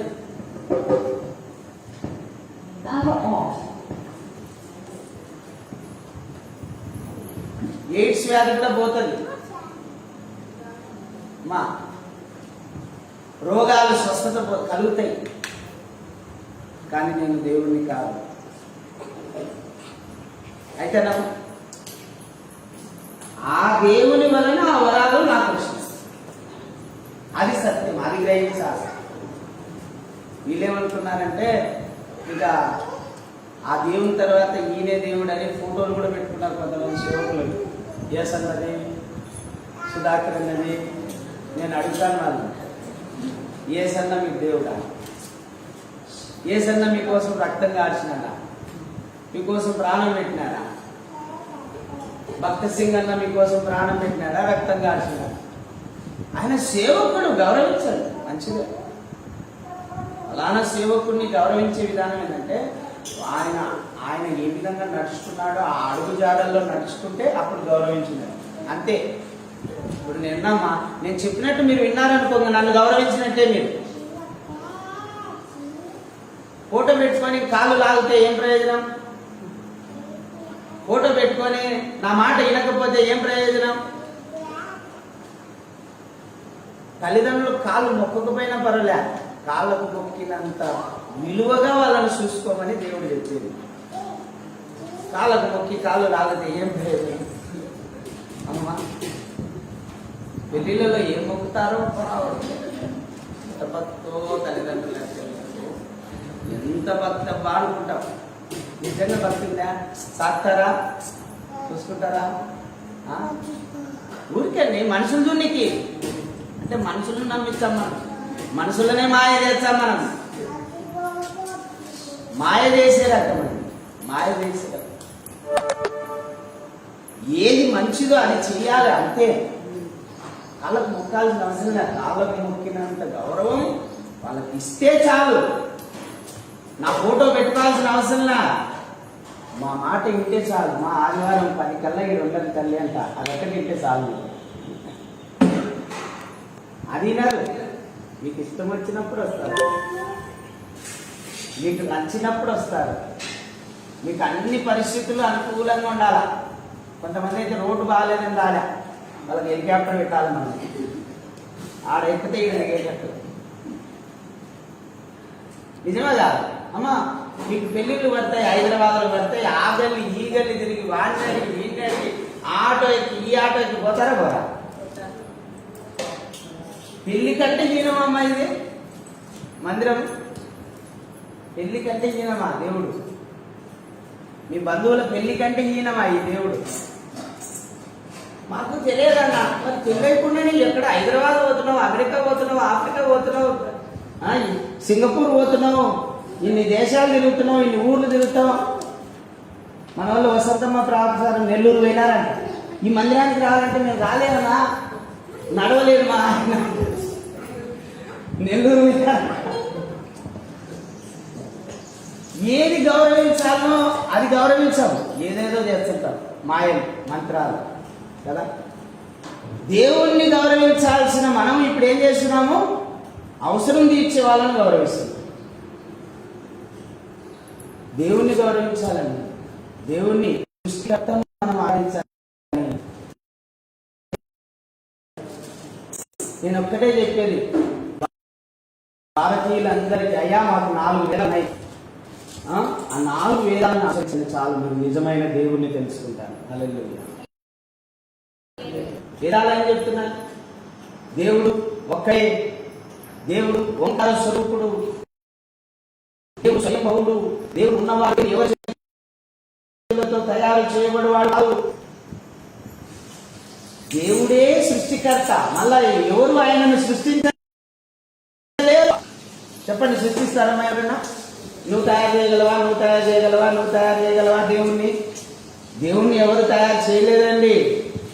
దేవుడు ఉన్నవాడు, ఆయన ఉన్నవాడు, ఉన్నాడు అందరికంటే. ఈ జగత్తు పునాది వేయబడక మునిపే ఆయన ఉన్నాడు. జగత్తు పునాది వేయబడక మునిపే ఆయన ఉన్నాడు. ఆ సృష్టికర్తను ఏం చేసినారు? వీళ్ళు మర్చిపోయినారు, గుడ్డోళ్ళు అయిపోయినారు. ఈ యుగ సంబంధమైన దేవత వాళ్ళ నేత్రాలు మూసేసి ఆయనను చూడకుండా దీన్ని మాత్రమే చూస్తుంది. ఇక్కడ చూస్తున్నారు, ఇక్కడ చూస్తున్నారు, ఇక్కడ చూస్తున్నారు, సూర్యుడి వైపు చూస్తున్నారు. ఒక ఆయన నాడు మా ఇంటి మొత్తాన్ని పొద్దున్న లేస్తానే దాన్ని మొక్కుతాడు. సూర్యుడు లేకుంటే వెళ్తురు లేదు కదా. కానీ సూర్యుడిని సృష్టించిన దేవుణ్ణి కనుక్కోవాలి మనం. చంద్రుడిని సృష్టించిన దేవుణ్ణి కనుక్కోవాలి మనం. సూర్యుడిని సృష్టించిన దేవుణ్ణి ఆరాధించాలి మనం. చంద్రుడిని సృష్టించిన దేవుణ్ణి ఆరాధించాలి మనం. ఈ భూమిని సృష్టించిన దేవుణ్ణి ఆరాధించాలి మనం. ఈ భూమి మన కోసమే క్రియేట్ చేసినాడు. ఈ సముద్రాలు మన కోసమే క్రియేట్ చేసినాడు. ఈ నదులు మన కోసమే క్రియేట్ చేసినాడు. ఈ సూర్యచంద్రులు మన కోసమే క్రియేట్ చేశాడు. మన కోసం దేవుడు ఇస్తే మనం ఏం చేస్తున్నామమ్మా? ఏమన్నాడు చూడండి, ఆది కాండంలో ప్రభు ఒకసారి మళ్ళొకసారి గుర్తు చేసుకున్నాం. మీరు ఇవన్నీ చూపియాలా ఇతరులకు కూడా. మీరు ఊరికే వినడం మర్చిపోవడం కాదు, ఇతరులకు కూడా మీరు చూపియాలా ఎవరికన్నా. చూడండి అక్కడ రాయబడింది 28వ వచనం నుంచి చదవండి. 27 నుంచి, దేవుడు తన స్వరూపమందు నరుని సృజించెను, దేవుని స్వరూపమందు వానిని సృజించెను, స్త్రీనిగాను పురుషునిగాను వారిని సృజించెను. దేవుడు వారిని ఆశీర్వదించెను. ఎట్లనగా మీరు ఫలించి అభివృద్ధి పొంది విస్తరించి భూమిని నిండించి దానిని లోబర్చుకొనుడి. సముద్రపు చేపలను ఆకాశ పక్షులను భూమి మీద ప్రాకుటకు జీవిని ఏలుడని దేవుడు వారితో చెప్పెను. దేవుడు ఇదిగో భూమి మీద ఉన్న విత్తనములిచ్చు విత్తనములిచ్చు ప్రతి చెట్టును విత్తనములిచ్చు ప్రతి వృక్షమును మీకు ఇచ్చి ఉన్నాడు. అవి మీకు ఆహారమగు. భూమి మీద నుండి జంతువులన్నిటినీ ఆకాశ పక్షులన్నిటినీ భూమి మీద ప్రాకు సమస్త జీవులను పచ్చని చెట్లని ఆహారమగునని పలికెను. ఆ ప్రకారమైన దేవుడు తాను చేసినది యావత్తు చూసినప్పుడు అది చాలా మంచిదిగా ఉండేది. అస్తమయమును ఉదయమును కలగగా 6వ దినం ఆయన. చూడండి, ఇవన్నీ దేవుడు మనకిచ్చాడండి. జంతువులను, పక్షులను, చెట్లను, వృక్ష ఫలములను, ఆకుకూరలను, కూరగాయలను. అమ్మా, జంతువులు కూడా మనకు ఆహారమే, ఆహారం కొరకే ఇచ్చాడు. ఆకుకూరలు కూడా మనకు ఆహారమే, కూరగాయలు కూడా మనకు ఆహారమే, చెట్ల ఫలాలన్నీ కూడా మనకు ఆహారమే. ఇవన్నీ ఇచ్చి ఏమన్నాడు చూడండి 28వ వచనంలో, మీరు ఫలించి అభివృద్ధి పొంది విస్తరించి భూమిని నిండించి దానిని లోబర్చుకున్నాడు. సముద్రపు చేపలను, ఆకాశ పక్షులను, భూమి మీద పాటు ప్రతి జీవిని ఏలుడండి. దేవుడు వారితో ఏలుకోమన్నాడా, సాగిలపడమన్నా? ఏలుకోవడం అంటే ఏంటి, సాగిలపడడం అంటే ఏంటి?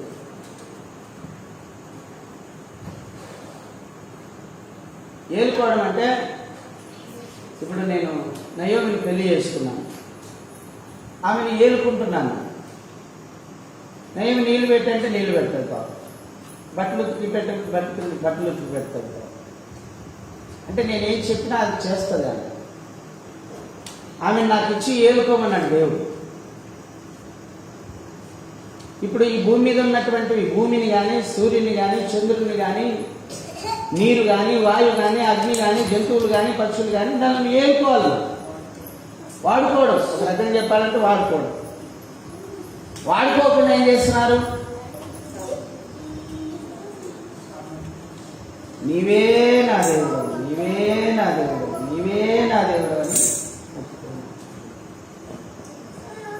44వ యెషయా గ్రంథంలో రాయబడింది కదా, నా జనులకు తెలివి, నా జనులు యోచన.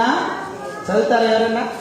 యెషయా గ్రంథం 44లో ఉంది చూడండి. ఇంతకుముందు చాలాసార్లు చూపించాను మీకు. నా జనులకు తెలివి, నా జనులకు యోచన, ఆలోచన లేదు. అయ్యో, అదే చెట్టుతో నేను రొట్టె కాల్చుకున్నాను, అదే చెట్టుతో నేను మాంసం వండుకున్నాను, అదే చెట్టు కర్రతో నేను ఒక బొమ్మను తయారు చేసి నీవే నా దేవుడు అని నేను సాగిలపడుదునా అని ఎవడును ఆలోచించగలడు. ఎవడు ఆలోచన చేయగలడు? చేస్తారమ్మా? ఎడ చేస్తారు?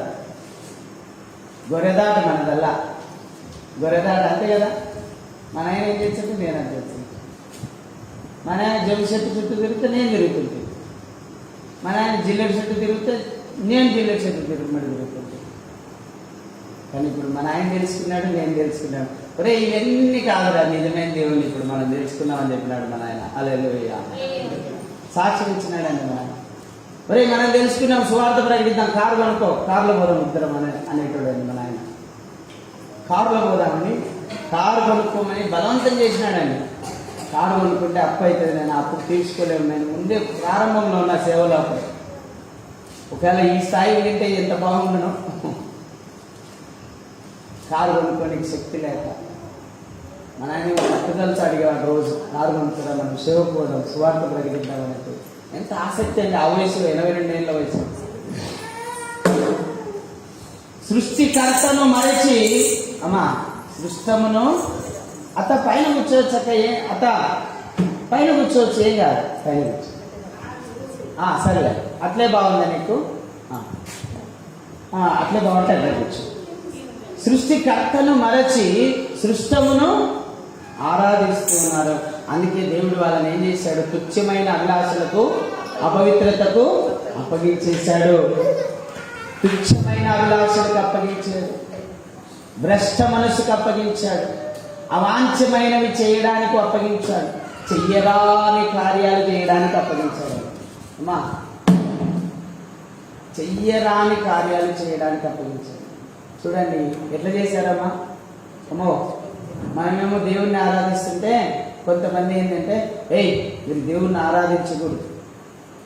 దేవుణ్ణి ఆరాధిస్తే ఏం చేశారంటే తెలుసమ్మా, ఆవును ప్రేమించినంత కూడా మనుషులు ప్రేమించలేకున్నారు.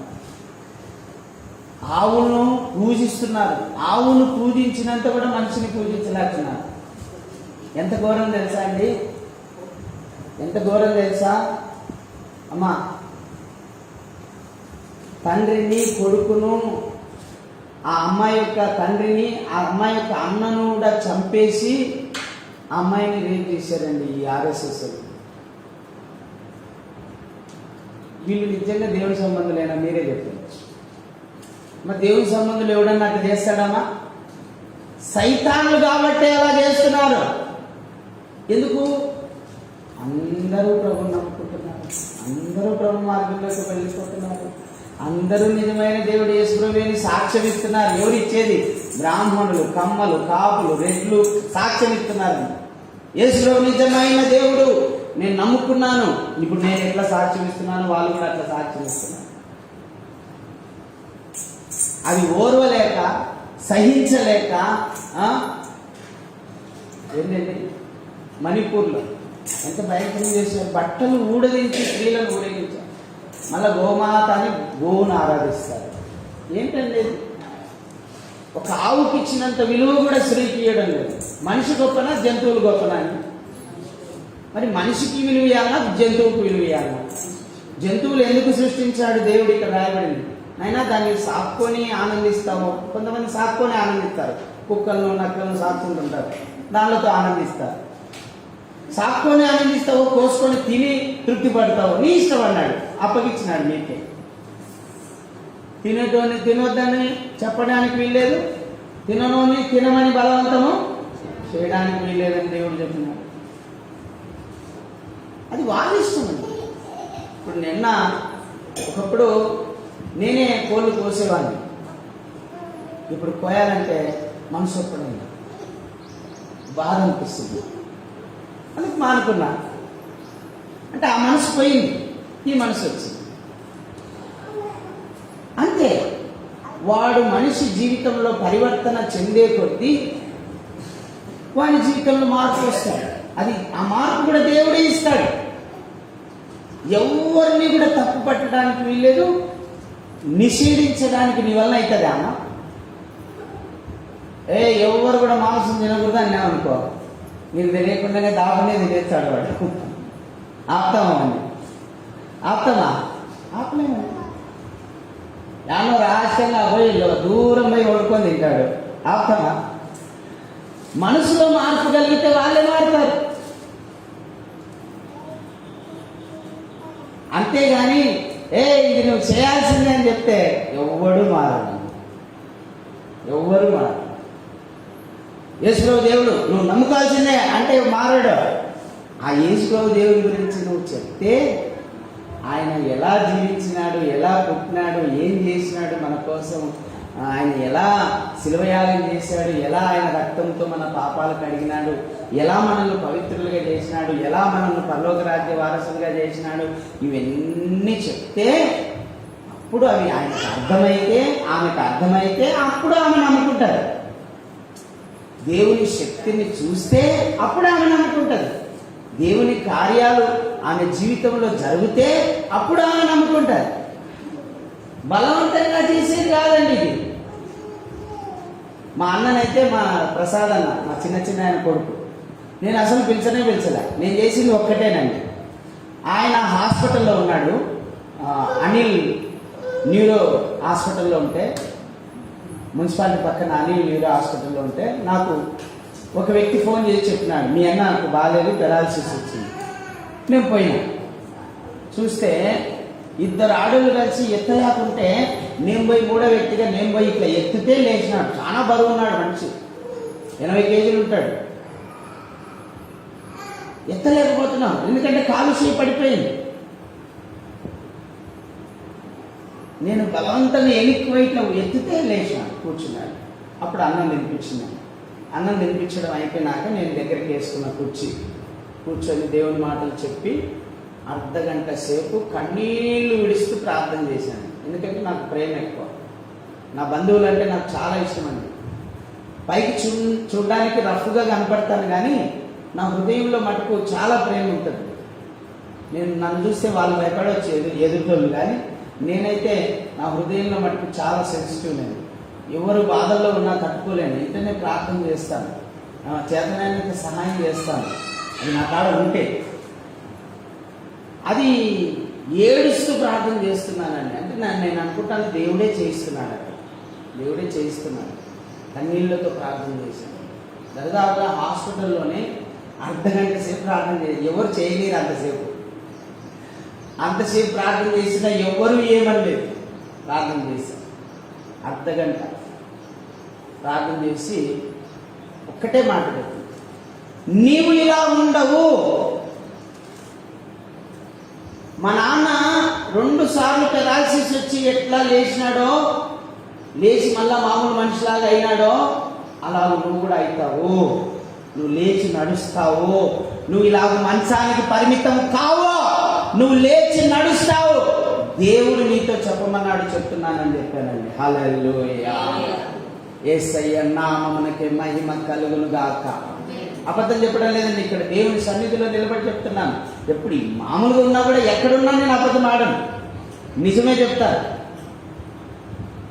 చెప్పిన తర్వాత నేను కలవలేదు. 1 నెల తర్వాత మళ్ళా వాళ్ళ ఇంటికి వెళ్ళాను. వెళ్ళి ప్రార్థన చేసి వచ్చినాక ఒకరోజు ఫోన్ చేసినాం.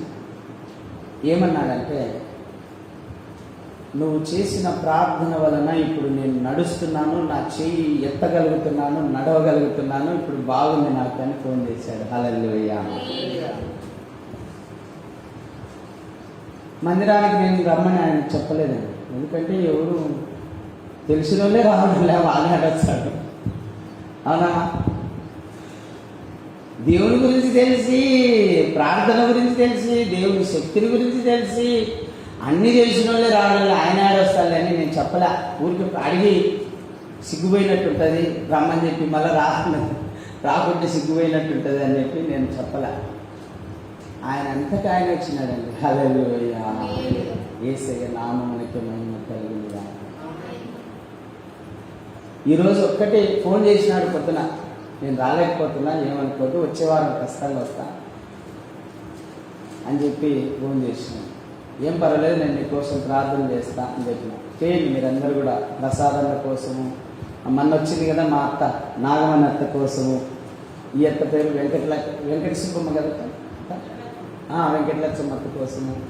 మీరు వెంకట లక్ష్మి కదా ఆ అత్త పేరు, మీ పేరు వెంకట లక్ష్మమ్మ. వెంకటలక్ష్మమ్మ అత్త కొరకు మీరు ప్రార్థన చేయండి. ఎందుకంటే వాళ్ళు రక్షించబడాలి. వాళ్ళు నిజమైన దేవుడు ఎవరో తెలుసుకోవాలి. ఎందుకంటే నేను తెలుసుకున్నాక, మా అన్న తెలుసుకున్నాడు, మా నాన్న మా అమ్మ తెలుసుకున్నారు, మా కుటుంబం అంతా తెలిసిపోయింది.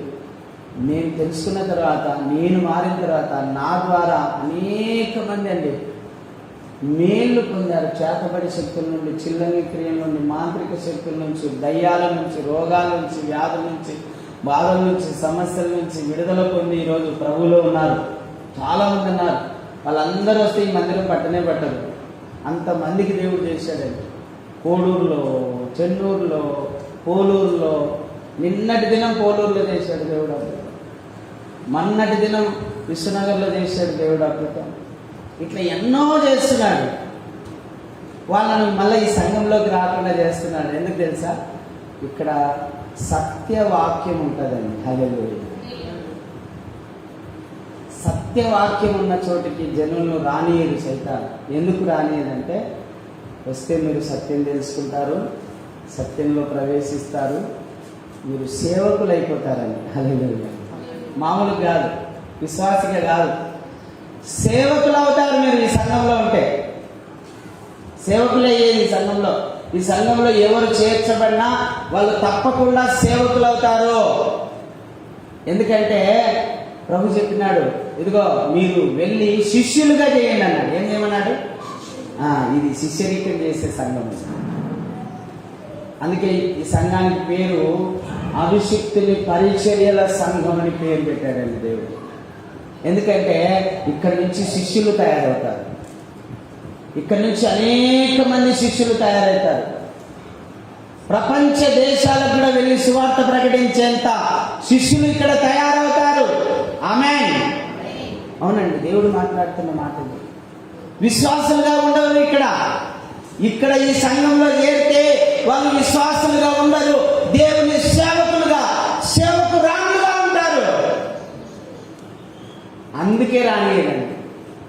అన్ని చోట్ల పోమంటాయి. ఎందుకంటే అక్కడ నవ్విస్తారు, కవ్విస్తారు, ఆశీర్వాదాల గురించి చెప్తారు. కానీ ఇక్కడ కేవలం సత్యవాక్యం మాత్రమే ప్రకటించబడతాయి. సత్యవాక్యం మాత్రమే ప్రకటించబడతాయి. కానీ ఇక్కడ నవ్వీకపోయినా మీ హృదయ అంతరంగంలో ఆనందం ఉంటుంది. హల్లెలూయా. పైకి నేను నవ్వీకపోయినా ఎవరిని, హృదయంలో మాత్రం ఒక ఆనందాన్ని మీరు అనుభవిస్తారు. చూడండి, ఆ ఆనందమే దేవుడు. హల్లెలూయా. ఆనందమే దేవుడు. ఆ హృదయంలో కలిగే ఆనందమే దేవుడు. దేవుడు మీలోకి వచ్చినట్టు.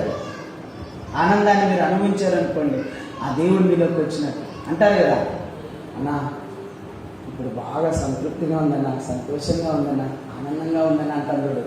అదే దేవుడు నీలోకి వచ్చినట్టు. హల్లెలూయా. అది జరుగుతుందండి ఇక్కడ. ఈ అభిషిక్తుల సంఘంలో జరిగే కార్యం అదే.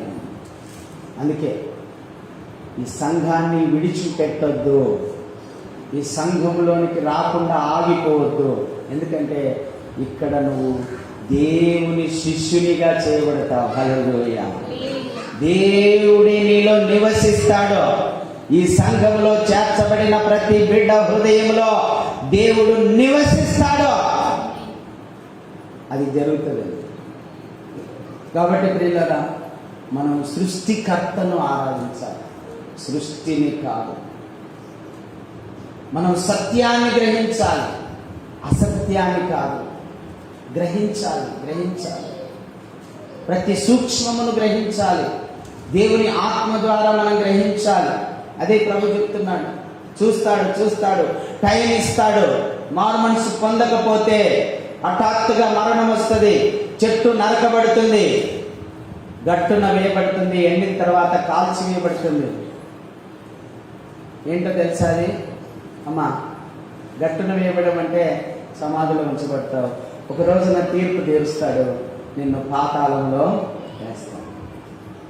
పాతాళంలో పన్నావా, అగ్ని ఆరదు, పురుగు చావదు. అక్కడ వేదన, యాతన, బాధ, శ్రమ, దప్పిక, కేకలు ఇన్ని ఉంటాయండి, ఒకటి కాదు. అది భరించలేము అసలు. మనం అలాంటి స్థలానికి వెళ్ళాలని కూడా కల్లో కూడా అనుకోకూడదు. కల్లో కూడా అనుకోకూడదు. అలాంటి స్థలానికి వెళ్ళాలని కల్లో కూడా అనుకోకూడదండి. మనం దాని నుంచి విడుదల పొంది పరలోక రాజ్యంలో ప్రవేశించాలని ఎప్పుడు తపన కలిగి ఉండాలి. అక్కడ ఆకలి ఉండదు అమ్మ, పరలోకంలో ఆకలి ఉండదు, దప్పిక ఉండదు, సూర్యుడు ఉండడు, చంద్రుడు ఉండడు. అక్కడ చెప్పసఖ్యము కానీ మహిమాయుక్తమైన ఆనందం ఉంటుంది. పరలోకంలో దేవుడు సింహాసనాసీనుడైతే ఆయన ఎదుట మనం కూర్చొని దేవదూతల్లాగా ఆయనను ఆరాధిస్తూ ఉంటాం. ఆయన ముఖకాంతిలో నుంచి వచ్చే వెలుగులో యుగాయుగాలు జీవిస్తాం. హల్లెలూయా. అది నెమ్మది కలిగిన రాజ్యం. ఏం రాజ్యం అమ్మా? నెమ్మది కలిగిన రాజ్యం.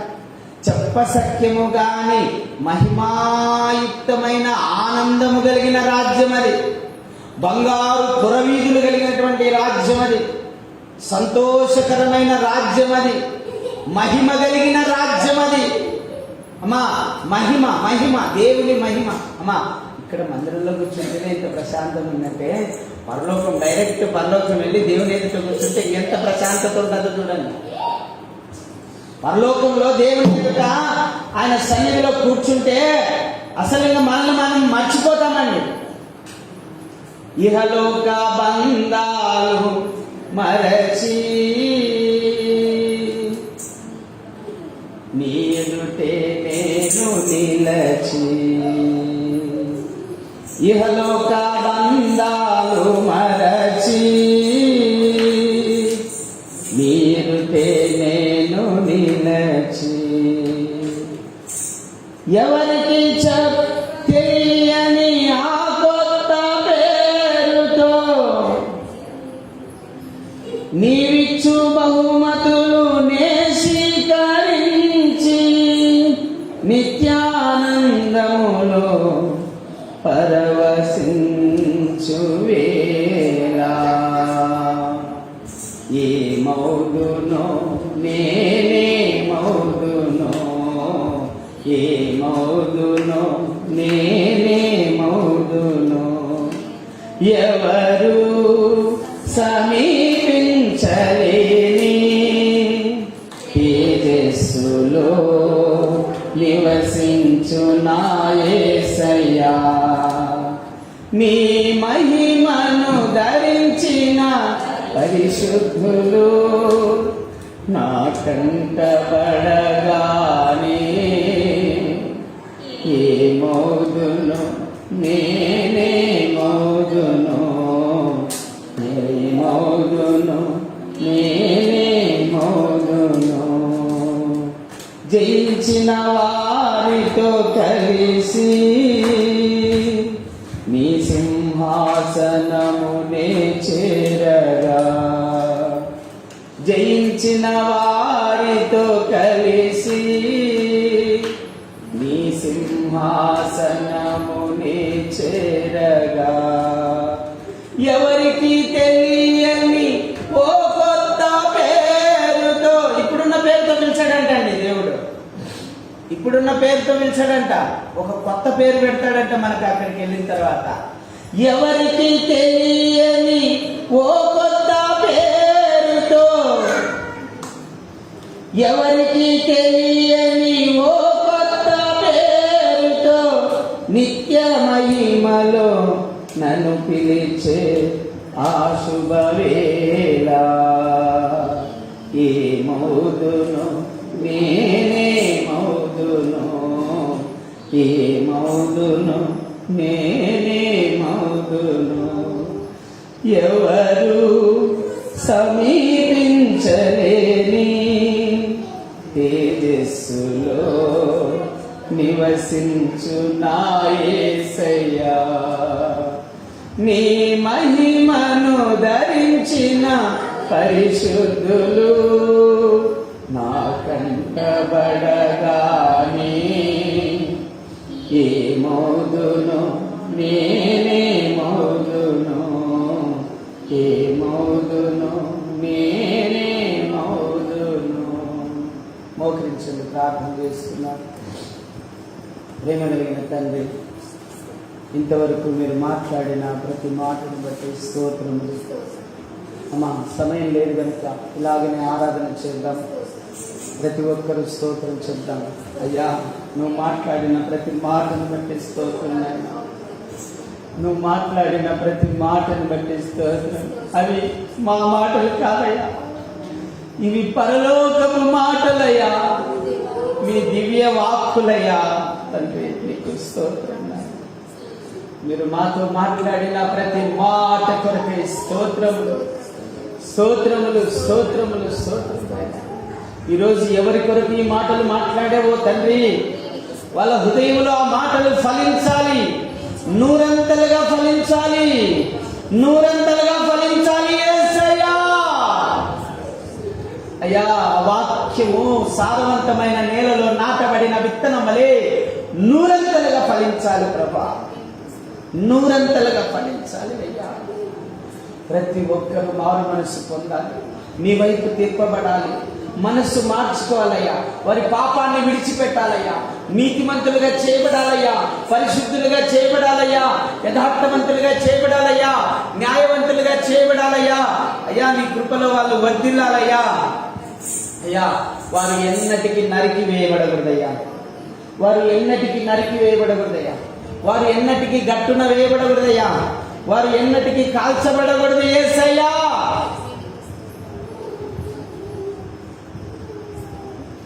అయ్యా, వారు ఎన్నటికీ నైనా కాల్చి వేయబడకూడదు ప్రభా, వాళ్ళు ఎన్నటికీ నరికి వేయబడకూడదయ్యా. వాళ్ళు ఫలించాలయ్యా, వాళ్ళు అభివృద్ధి పొందాలయ్యా, వారు విస్తరించాలయ్యా, వాళ్ళు నీ పరలోకం ప్రవేశించాలయ్యా. ఆకలి దప్పులు నేను నీ రాజ్యంలో వాళ్ళు ఉండాలయ్యా. అయ్యా, సూర్యచంద్రులు లేని ఆ రాజ్యంలో వాళ్ళు ఉండాలయ్యా. నీ ముఖ కాంతి వెలుగులో వాళ్ళు నివసించాలయ్యా. చెప్పసఖ్యముగానే మహిమాయుక్తమైన ఆనందంలో వాళ్ళు జీవించాలయ్యా. వాళ్ళు పరవశించాలయ్యా. వాళ్ళు ఏమైపోతున్నారో వాళ్ళకు తెలియని రీతిగా ఆనందించాలయ్యా. వాళ్ళు తన్మయులు కావాలయ్యా. మైమరవాలనైనా మైమరిచి నీ సన్నిధిలో జీవించాలయ్యా. అట్టి కృపను దయచేనైనా. ఏ ఒక్కరు నిత్య నరకంలో పడకూడదునైనా, అక్కడ అగ్నితో కాల్చబడకూడదునైనా, అక్కడ వాళ్ళు వేదన పడకూడదయ్యా, అక్కడ వాళ్ళు యాతన పడకూడదయ్యా, వారు అక్కడ బాధపడకూడదయ్యా, అక్కడ వాళ్ళు కాల్చబడకూడదయ్యా, వారు అక్కడ దప్పిక కొనకూడదయ్యా. ఆ వేదనకరమైన స్థలం నుండి విడిపించి అయ్యా నీ రాజ్యం అనుగ్రహించయ్యా, నీ రాజ్యం అనుగ్రహించయ్యా. ఈరోజు నువ్వు మాట్లాడానైనా మేనే టెక్కిల్ ఒఫార్సిస్ అన్నావు నైనా. అవును, నీ లెక్క ముగించబడింది అన్నావు తండ్రి. అయ్యా ఇక్కడున్న బిడ్డల్లో ఏ ఒక్కరి లెక్క ముగించబడకూడదు. వాళ్ళు రక్షించబడాలి, మారు మనసు పొందాలి, నీ రాజ్యానికి వారసులు కావాలి. అవునైనా అన్ని లెక్క వేస్తున్నావు ప్రభా. వాని క్రియలను బట్టి ఒక రోజున జీతం ఇస్తానంటున్నావు. వాని క్రియలను బట్టి ఒక రోజున జీతం ఇస్తానంటున్నావు. అయ్యా మాకు మంచి జీవితం కావాలయ్యా, చెడ్డ జీతం వద్దయ్యా. మాకు మంచి జీతం కావాలయ్యా.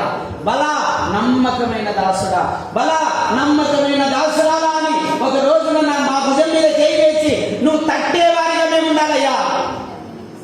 తండ్రి మా భుజం మీద చేసి బలా నమ్మకమైన దాసుడా, బలా నమ్మకమైన దాసురాలా, బలా నమ్మకమైన కుమారుడా, బలా నమ్మకమైన కుమార్తె అని నువ్వు భుజం తట్టే విధంగా మా జీవితాలు ఉండాలి ప్రభా. భుజం తట్టే విధంగా మా జీవితాలు ఉండాలి యేసయ్యా. మీరు సహాయం చేయనైనా, సహాయం చేయనైనా. మీ ఆత్మ ద్వారా కార్యం జరిగించండి ప్రభా. అయ్యా సర్వశక్తి గల దేవ, సర్వాధికారి అయిన దేవానికి స్తోత్రం, స్తోత్రం, స్తోత్రం తండ్రి. స్తోత్రం స్తోత్రం స్తోత్రం స్తోత్రం స్తోత్రం స్తోత్రం స్తోత్రం. ఏమిచ్చి నీకు రుణం తీర్చుకోగలం నాయనా. ఇటువంటి సత్యాన్ని మాకు బయలుపరిచావు నాయనా, సత్యవాక్యమును మాకు బయలుపరిచావు నాయనా. పరమాత్ముడు ఎవరో మాకు తెలియజేసావు నాయనా, నిజమైన దేవుడు ఎవరో మాకు తెలియజేసావు నాయనా. అయ్యా నాయనా తోట యజమాని ఎవరో, తోట మాలి ఎవరో మాకు తెలియజేసావు నాయనా. అవునైనా మా కోసం నిరంతరం నువ్వు విజ్ఞాపన చేస్తున్నావయ్యా, నిరంతరం మా కోసం విజ్ఞాపన చేస్తున్నావు ప్రభువా. మా కోసం విజ్ఞాపన చేస్తున్నావు. ఇదిగో ఈ రోజు ఉండని, ఈ సంవత్సరం ఉండని, ఈ సంవత్సరం ఉండని, ఈ సంవత్సరం ఉండని అని మా కోసం విజ్ఞాపన చేస్తున్నావు. మేము ఫలించాలని కోరుకుంటున్నావు, మేము ఆశీర్వదించబడాలని కోరుకుంటున్నావు ప్రభా. అందుని బట్టి నీకు స్తోత్రం నాయనా. మీరు మాట్లాడిన ప్రతి మాటను బట్టి స్తోత్రాలు. ఈ మాటలన్నీ అయ్యా, ఈ మాటలన్నీ ప్రతి హృదయంలో నాటబడి ఈరోజు నువ్వు వాగ్దానం ఇచ్చావు. ఈ సంఘంలో ఉన్న బిడ్డలందరినీ శిష్యులుగా చేస్తానన్నావు. ఆ శిష్యులుగా చేసే కార్యక్రమం జరిగించమని ప్రార్థిస్తున్నాను.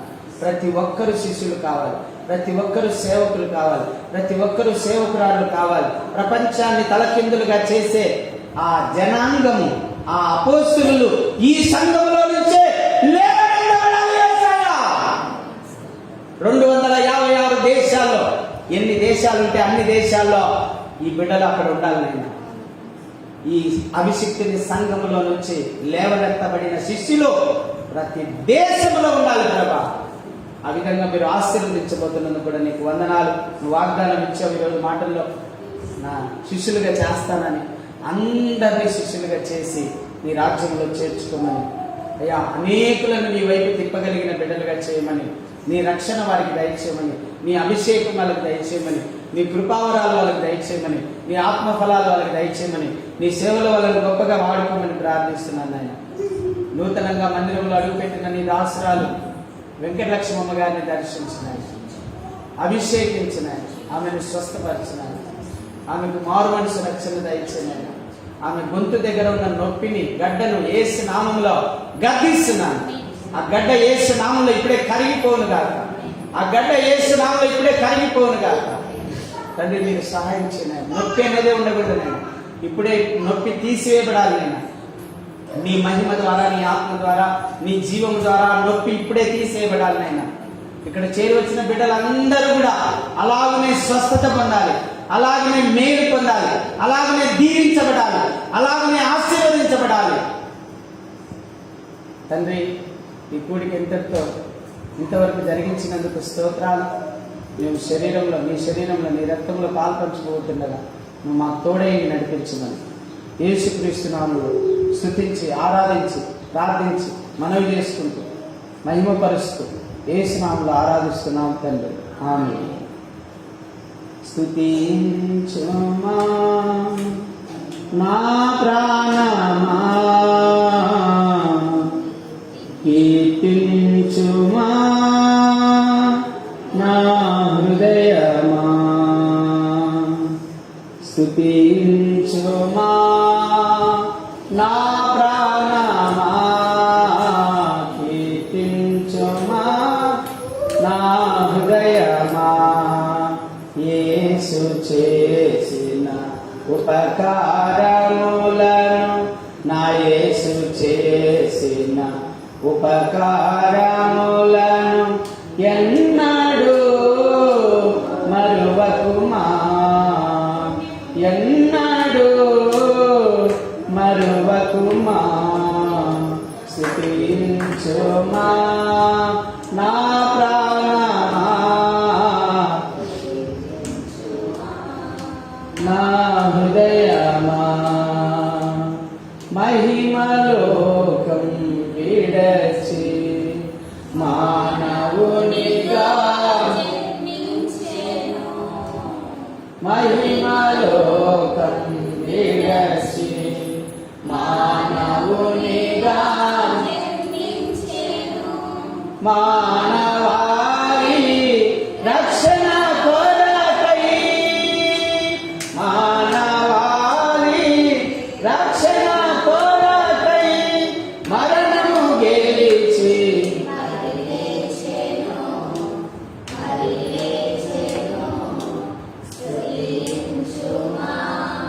నా ప్రాణమా, కీర్తించుమా నా హృదయమా, నీ దోషములన్నిటినీ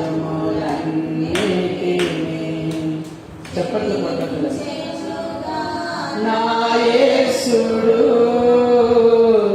నీ దోషములన్నిటినీ క్షమించెనుగా, నీ సంకటము కన్నీయు తీర్చి, కన్నీయు తీర్చి సేదరీచెను నా యేసుడు, నా యేసుడు, స్తుతించుమా నా ప్రాణమా, నా హృదయమా, స్తుతించుమా నా ప్రాణమా, కీర్తించుమా నా హృదయమా. ప్రభు బల కొరకు నేను ప్రార్థన చేస్తున్నాను. మోకరించి సిద్ధపడండి. రక్షణ పొందని వాళ్ళు కూడా రక్షణ పొందండి, ఎందుకంటే కాలం సంపూర్ణమైంది. ప్రభు చెప్పినట్లుగా యుద్ధములు, భూకంపాలు, మరి అలాగే జనం మీదకి జనం, రాజ్యం మీదకి రాజ్యం వేస్తూ ఉన్నాయి. యుద్ధాలు ఆరంభమైనాయి.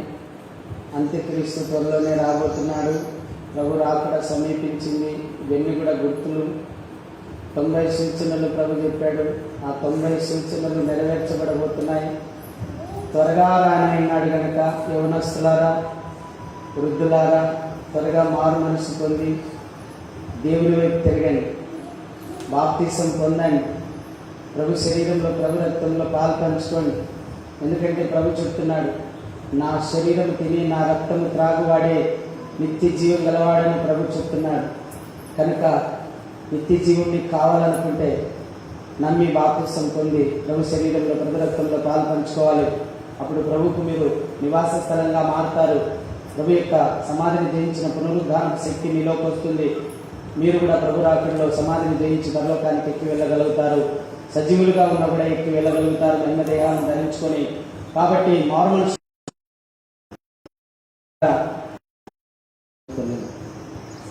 కృతజ్ఞతాస్తుతులు చెల్లించి